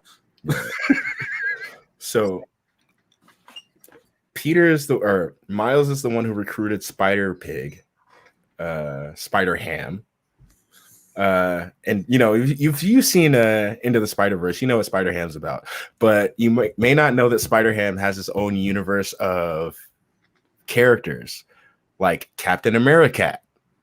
I love how Spider Ham was a spider that got bit by a radioactive pig. Yes, that is my favorite part. And the pig was fucking Aunt May. Like, she was the radioactive pig. It's like I don't care what the fuck else is going on. Like that much alone is just that is brilliant. The best. So speaking of Aunt May, Miles also had to recruit Spider-Man, which is Aunt May who got bit by the spider. And this isn't hot Marissa Tomei Aunt May. This is old lady with the fucking bonnet Aunt May, and her Spider-Man costume is amazing. It is literally just a dress, like her normal old school dress, painted like Spider-Man, and her fucking helmet incorporates her bun on the top of her head. Yeah, I'm thinking of the I forget what her name is, but the ant from The Wizard of Oz. that's so damn near spot on. Like not even black and white, like black and sepia, I fucking think. Spider-Man is one of the better characters in this whole universe. So yeah, that happened. There's a bunch of characters. My favorite, honestly, was Japanese Spider-Man, which is the Spider-Man from the old, I think it was a 1980s Japanese show, where he had a motorcycle and a giant robot. Where like he had the eyes cut out of his fucking like little circle eyes cut out of his like eye thing. Yeah, the Japanese were on some fucking different shit back in the 80s. So they incorporated both him and the robot into that comic book, and that was probably like my favorite part. Yeah, that was some other shit. Also, little known fact, that Spider-Man show is the only reason that the Super Sentai / Power Rangers have giant robots. I did not know that. Yeah, I know that Power Rangers was like 4 different shows that were like spliced up to like, here kids have fun. Yeah. But no, I didn't know Spider-Man was one of them. So the Super Sentai series reaches back to 1977. That's when they had their first season in Japan. After their first 3 seasons, I think it was, they teamed up with Marvel in order to, because like Stan Lee wanted to make comic and actually make a show based on the shows they had over there, the Super Sentai shows. So you can say in a way Stan Lee tried to make Power Rangers first. He just didn't know what to do, and when he brought it over, they didn't know how to handle the footage, shit like that. So what they did was they licensed Spider-Man to them and let them make this show. And I think Stan made a comic that was based on his own team, his own Sentai team. Yeah. But the Spider-Man show was the first to introduce the giant robot. And apparently the giant robot was kind of a Western idea. Since they had seen giant robots in media over there before, they're like, why not give him a robot? They're like, that's great. It's just after that show ended, they went back to producing the regular Super Sentai shows, which we know as Power Rangers. And they added the robots. I always thought the ninja guys, the Power Rangers, and like the robots were like from the same show. They just like cut it different. I didn't know it was different. No, so when we got our first season of Power Rangers is the 16th season of Super Sentai. That's where we got the footage. Okay. So the thing is, in Japan, from the start, every year they changed the cast. They changed the cast. They changed the suits, everything. They changed the story. Each season was a self-contained story, and it rolled over into the next one, kind of like how we do now with them. But in America, they didn't want to do that. So once all of the footage that we could take from their, they called it ZU Ranger, the or Mighty Morphin series.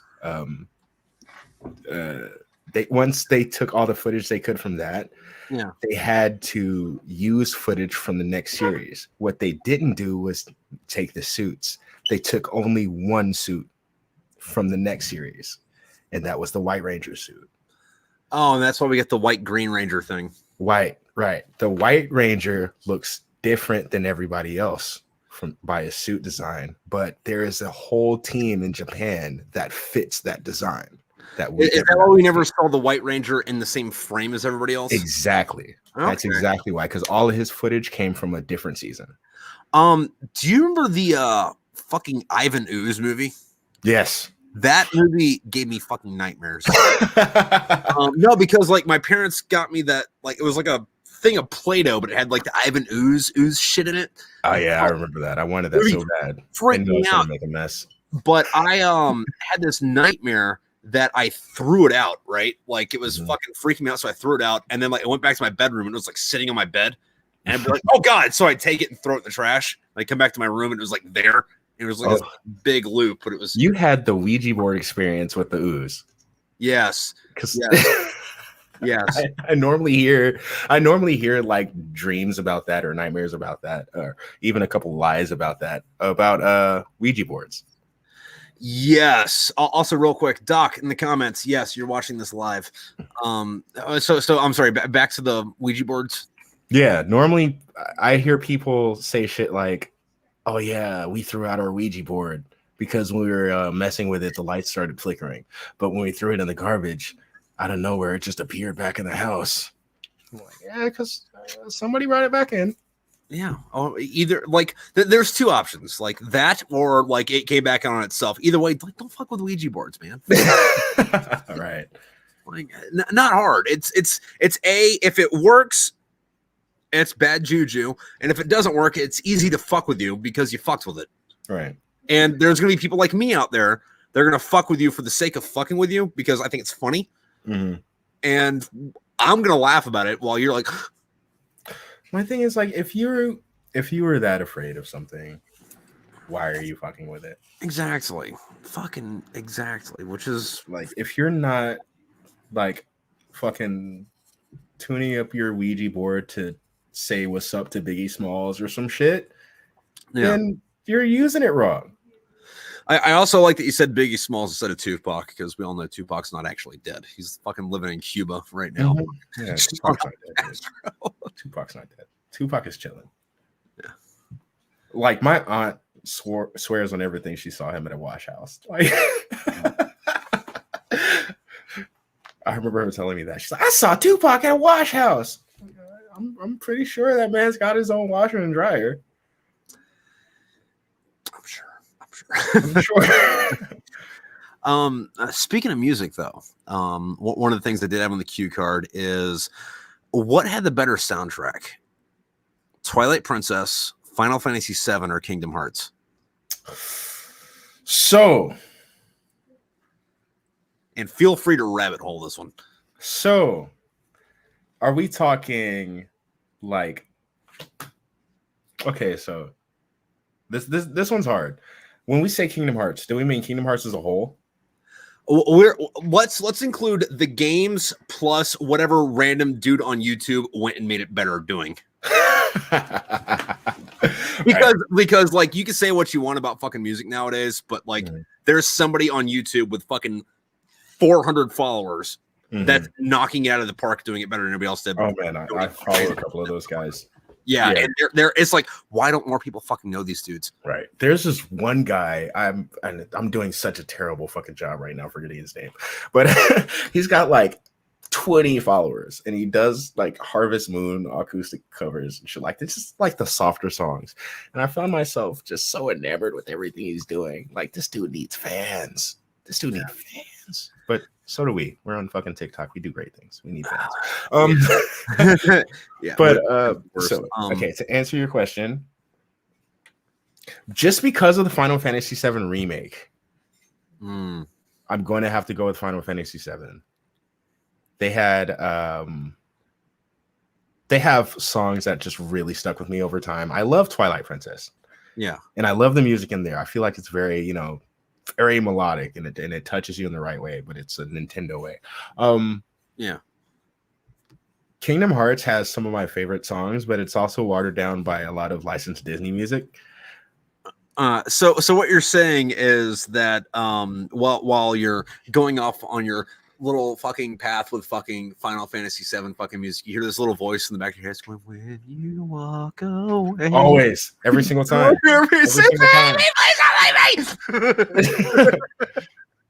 Every single time.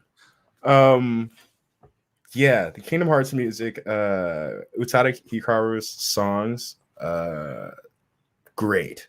Fucking great. I genuinely like the one from number 3 with Skrillex. Like, I didn't think I was gonna like it when I heard, oh, she did a song with Skrillex, but then I was like, why do I like this? We're gonna call that one a sleeper. We're gonna call that one a sleeper. Yeah, I am so into the Kingdom Hearts lore myself. I've been trying hard not to just dive into that because it's more convoluted than the Metal Gear Solid lore. Hey, and here's the simple plot of Metal Gear Solid. Right. So, yeah. I'm trying. Hey, Mad Mystery. You missed everything. You were missing me trying my best not to slip into this Kingdom Hearts rabbit hole because not only do I know the entire story, but I have theories moving forward. And this is a lot of fucking story. And it doesn't need to be, and it is. And it involves time travel. But the time travel, you think you understand, you don't understand. Well, time travel never actually works. Like, it only makes enough sense for you to enjoy what you're watching. And then as soon as it's done, you're like, wait a minute. Okay, take the enjoy in what you're watching out of it with this time travel. The rules of time travel in Kingdom Hearts go as such. You can only travel to a place where you exist. You can only travel into the past because the future hasn't happened yet. You can travel into the future. Oh, okay. But the thing is, you have to leave your physical self behind. Okay, so if you traveled in time and like went to the future, would you be there or not? Only if you're already there. So a version of you has to exist there in order for you to travel there. You have to leave your physical self behind, and then your heart goes into your body in the future. I told you. And then that's where you are. Same thing with the past. So it is possible to time travel. It's just you have to be there. But they introduced a new type of time travel literally just a couple of months ago in the mobile game. And it's a little more understandable. I didn't know there was a recent mobile game. Oh no, they just ended the mobile game. Oh, it's been going for years. Was it kind of like Pokemon Go or something? No, it was more like a card-based, turn-based battle system. Oh, I hate turn-based shit because it's like, all right, you do your shit, I'll do my shit. You do your shit, I do my shit. It's like in real life, I'm gonna hide in a bush and just kind of like stab you, and then like take the loot you drop and like move on. Like, and then as soon as I'm trying to walk away, I'm gonna get a call from the colonel that's gonna take fucking 14 fucking minutes, and he's gonna explain the plot of Godzilla for some fucking reason. Turn off the game. Okay. No, but speaking of, there's this dude on YouTube. I'm gonna send you a link fucking after we're done. But this dude does a lot of covers of shit, but he did one of Midna's Lament, and it starts off kind of like a fucking prog rock fucking thing, and then like halfway through it, fucking like he pulls out some other fucking dude with the fucking saxophone, and it's like I did not feel like crying today, but I guess that's what we're doing. Oh, that sounds dope. That sounds dope. I see the Mad Mystery in the chat. Kingdom Hearts lore: kids eat popsicles, then turn into monsters. That's kind of true. I don't know. I stopped playing after DSi. Yeah, that was a bad game on Well, you're missing the best part. All I know is Donald Duck has a magic Glock. So magic Glock. Here's the thing about Donald Duck, and this is quite serious, considering Kingdom Hearts is connected to Final Fantasy. In the last game, Donald uses Zeta Flare, which is the most powerful fucking fire magic spell in all of canon. But he just uses it easy. Pop. I mean, he almost fucking dies when he does it, but there's only one other character who used Zeta Flare, and they had to take a long time to summon a lot of power in order to do it. Now, when you say a long time and a lot of power, do you mean like Goku on Namek? Ooh, not that long. Not that long. Not 9 episodes. Like the whole time, just like But no, it was quite a time. So this means canonically, Donald Duck is the strongest red mage in all of Final Fantasy, possibly all of Square Enix. All right. Right. And we know how I feel about ducks. Yeah, dude, that was also on my card. Like, okay. So I know how you feel about ducks. I don't know why you feel about ducks. Okay, so can we talk about why you feel about ducks? Because like, it's not that I don't share the sentiment. I never get to talk about this. This is great. But let's talk about the ducks. So this is one of those things that started as a joke. Like, I literally thought about doing that fucking trend there. At first, I was like, as a joke, but I don't think I'm joking anymore. Like, it was a joke. And the whole thing was, don't be a creep. Don't send dick pics. Send duck pics. Unsolicited duck pics. No one ever complains about an unsolicited duck pic. Right. Now, I sent a lot of unsolicited dick pics, but they're all pictures of either Dick Cheney or Richard Nixon, and people appreciate that less than an actual penis for some reason. I don't. I mean, because it's not like Dick Cheney was the devil or anything. They look gross. Like you gotta send like a nice looking dick. What's wrong with Dick Cheney? He's got a pacemaker. He's got a pacemaker. He looks like if cancer were to jump up and speak to you. He does not look like, dude. He looks like if the devil was a person. No, that's not right. He looks like a fat Christian Bale.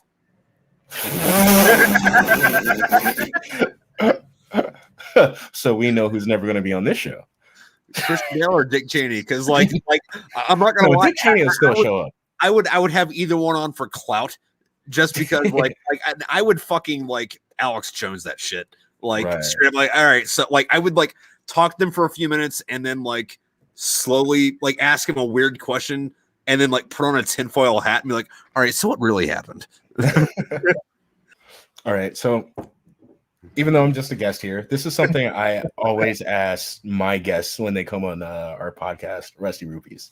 And I got this when I was a guest on another podcast called the Cheesy Controller Podcast. One of my friends asked me this. It's one of those would you rather questions.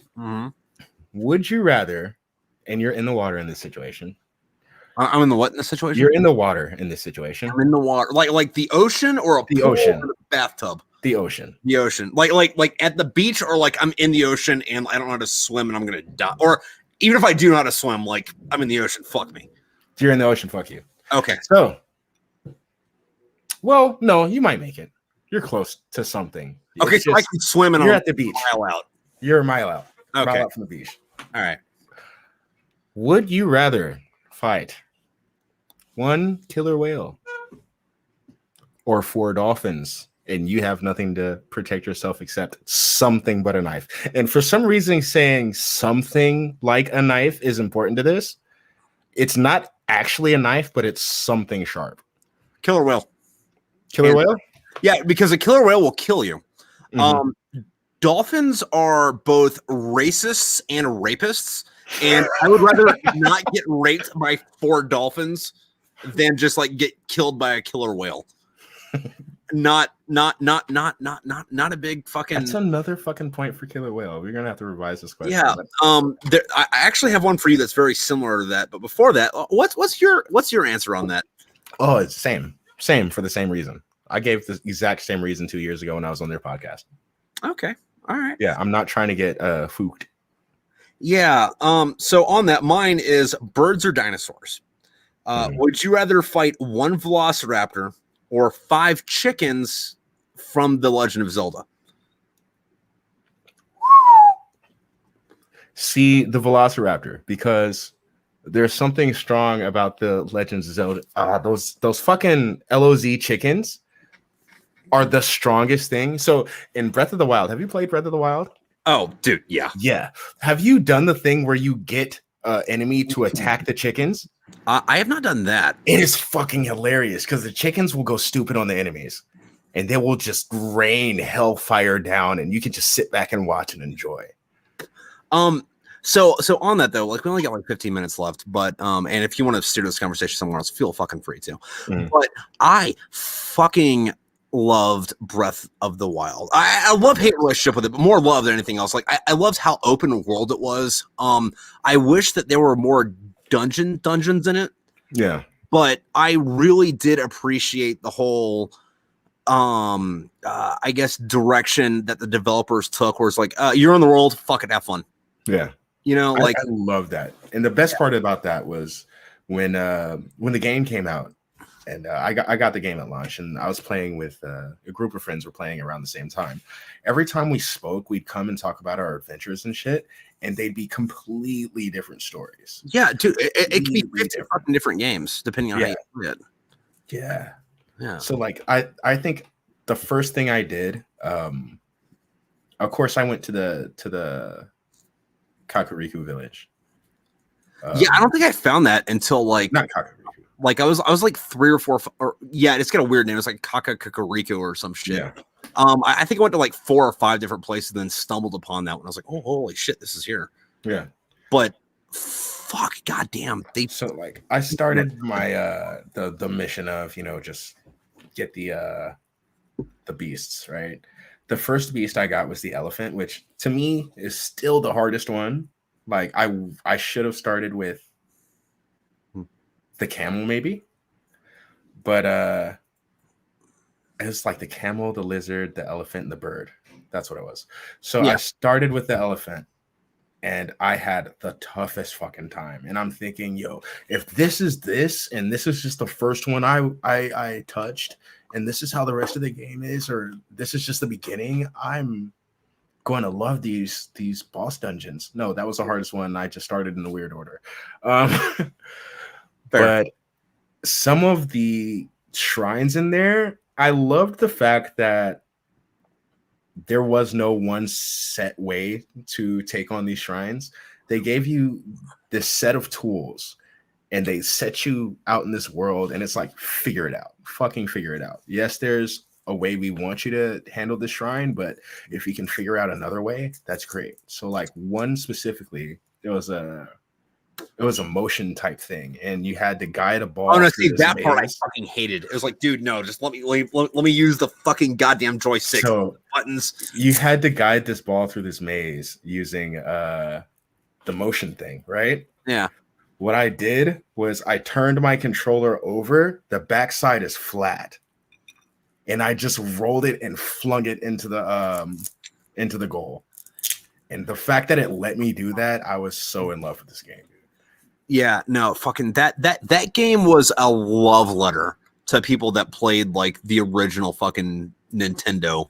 Yeah, Zelda, because like the original Zelda, like they might be a little harder without the weapons that you could get in the other dungeons, but you can still do them all.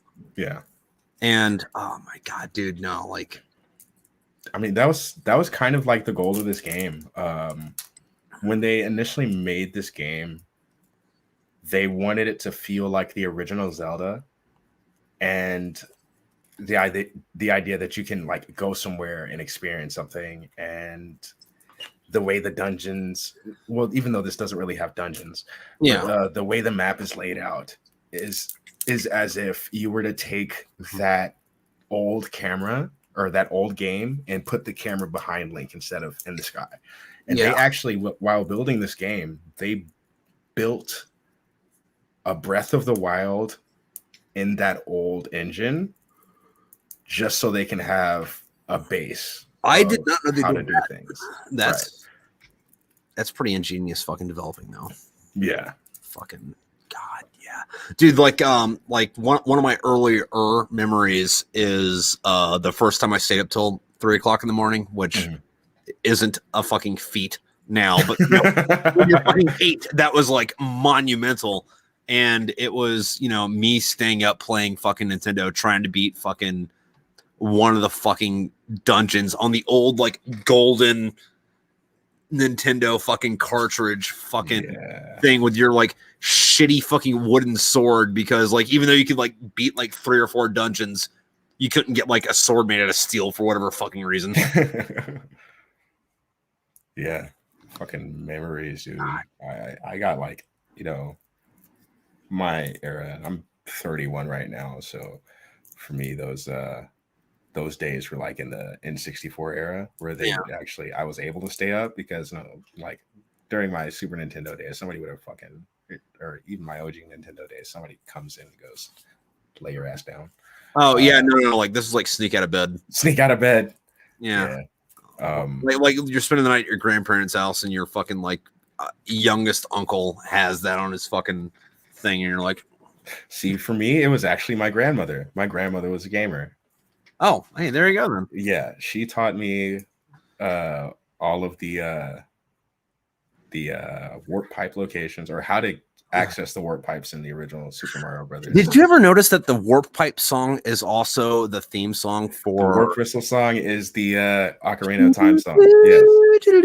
Let me tell you how I recognize that, because the warp whistle song when I was a child scared the shit out of me, and I can't explain why, but the warp whistle song was creepy to me, and it was something about the tornado that came and took you away. Yeah.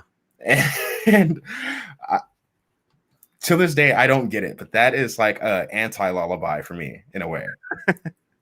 But yeah, it was the same musical producer. I wonder if it was.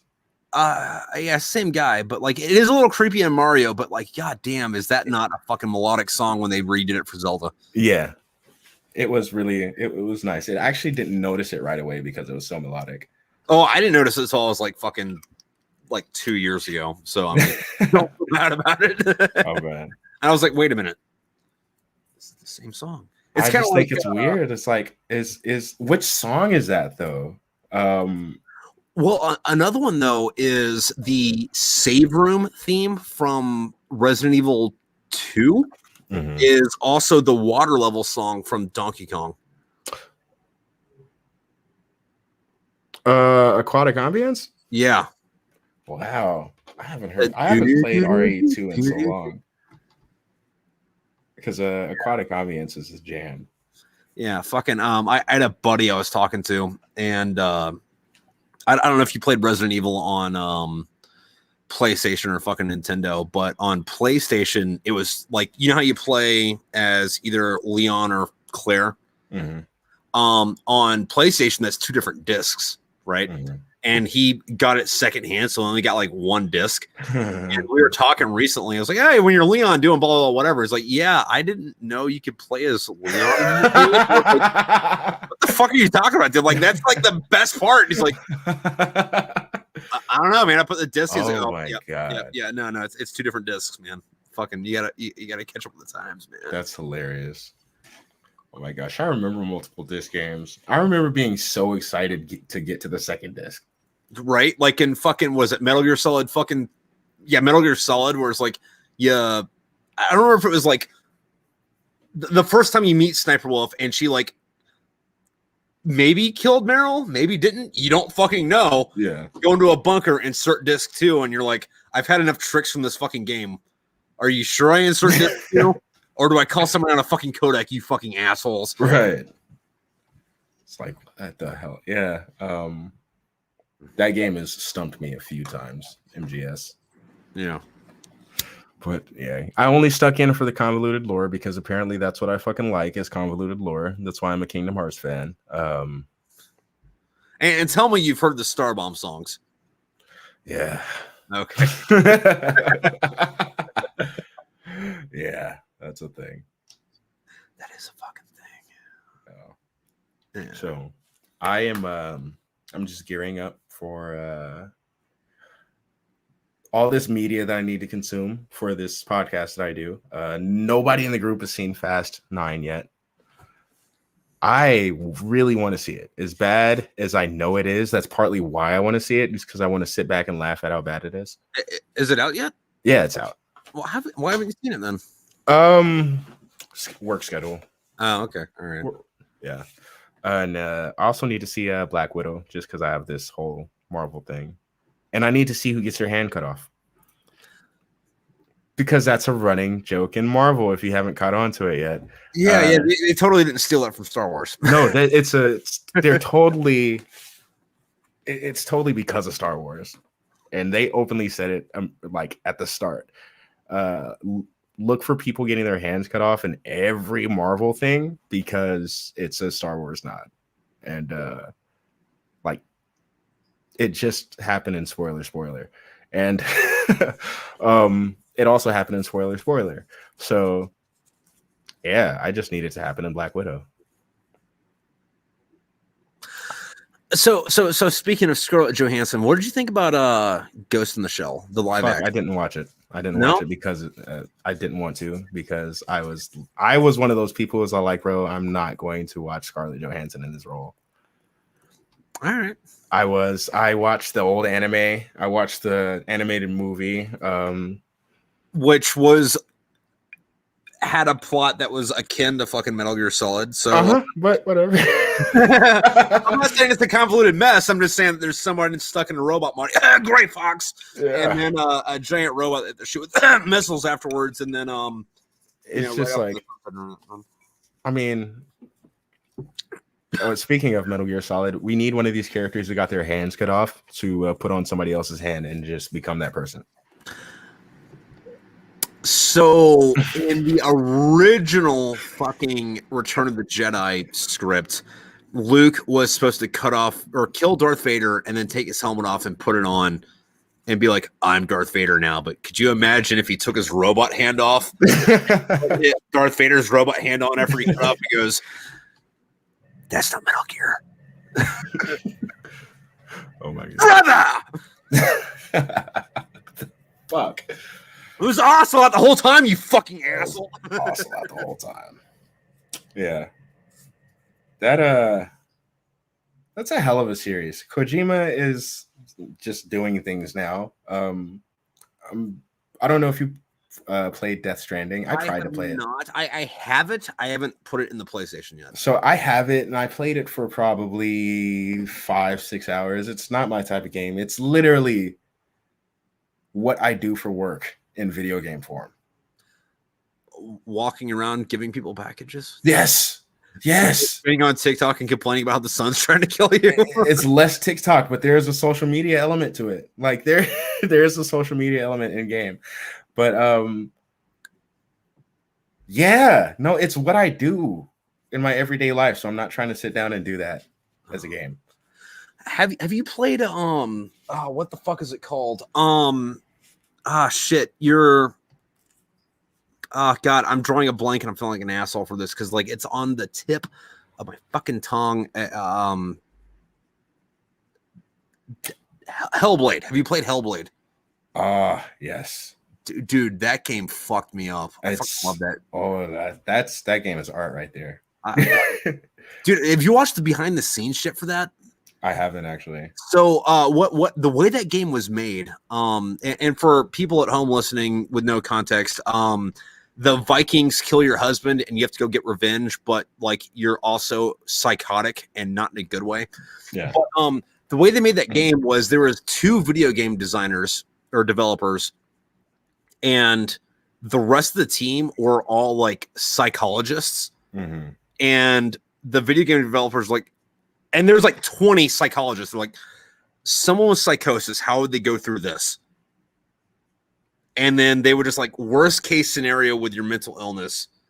And then like they made a way, they figured out a way for you to suffer through fucking bad level mental illness while you're playing a fucking video game. Yes. While Vikings are trying to kill you. Right. And it is the craziest shit. It is the craziest shit. Like if you're going to play this game, wear headphones.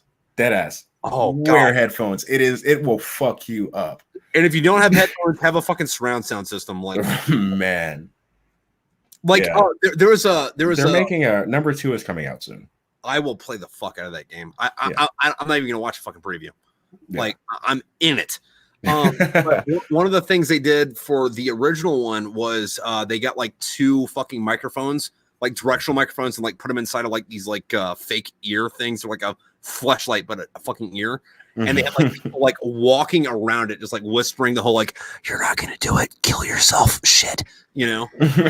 Which, like, you're playing this game, you're like, all right, I'm gonna go kill some Vikings. Why is there a voice telling me to kill yourself? Yeah, I need an adult. This is art. This is some shit that they really went in on. Yeah.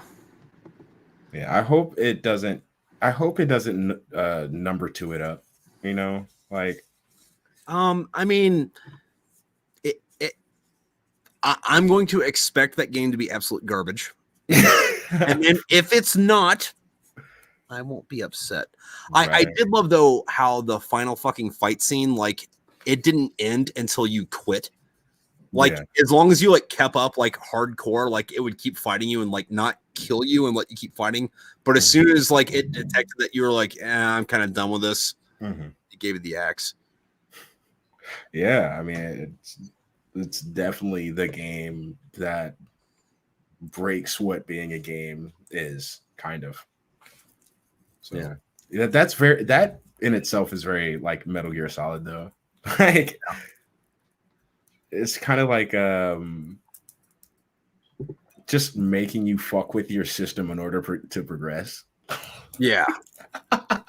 Which is genius. Like, why are we doing that? But I also know why we're doing that. And the more you know about Hideo Kojima, the more it makes sense. It's just but like there's a lack of that. There's a lack of that in fucking movies, video games, fucking TV shows. Like, we're just gonna make shit that fucking like makes you like okay and happy. Like, we're not gonna give you anything anymore that like makes you feel uncomfortable, which is granted, no one quote unquote likes to feel uncomfortable, but like we go to see horror movies to feel uncomfortable. Like, give us a fucking game, give us the fucking movie, give us the fucking TV show. Make me not okay. As straightforward as the movie Inception was, the ending has been debate for people. You know about the top spinning, the spinner. Yeah. And I think ending the movie like that is the best thing you could have done for that movie. Yeah. Fucking. Have you ever seen an anime called Paprika? No, my friends have though. So it's what Inception was based on. You had the same thing where like you put a thing on somebody's head and you go into their mind, except for instead of them trying to implant information, it was like a detective fucking story where where someone was going into like other people's minds and killing them, and this detective had to figure out who was doing it and why. But like he was going into like dreams, so like he would know that he was in the dream, but like at the same time, like you as the viewer didn't know exactly what the fuck was going on. All this crazy shit was fucking happening.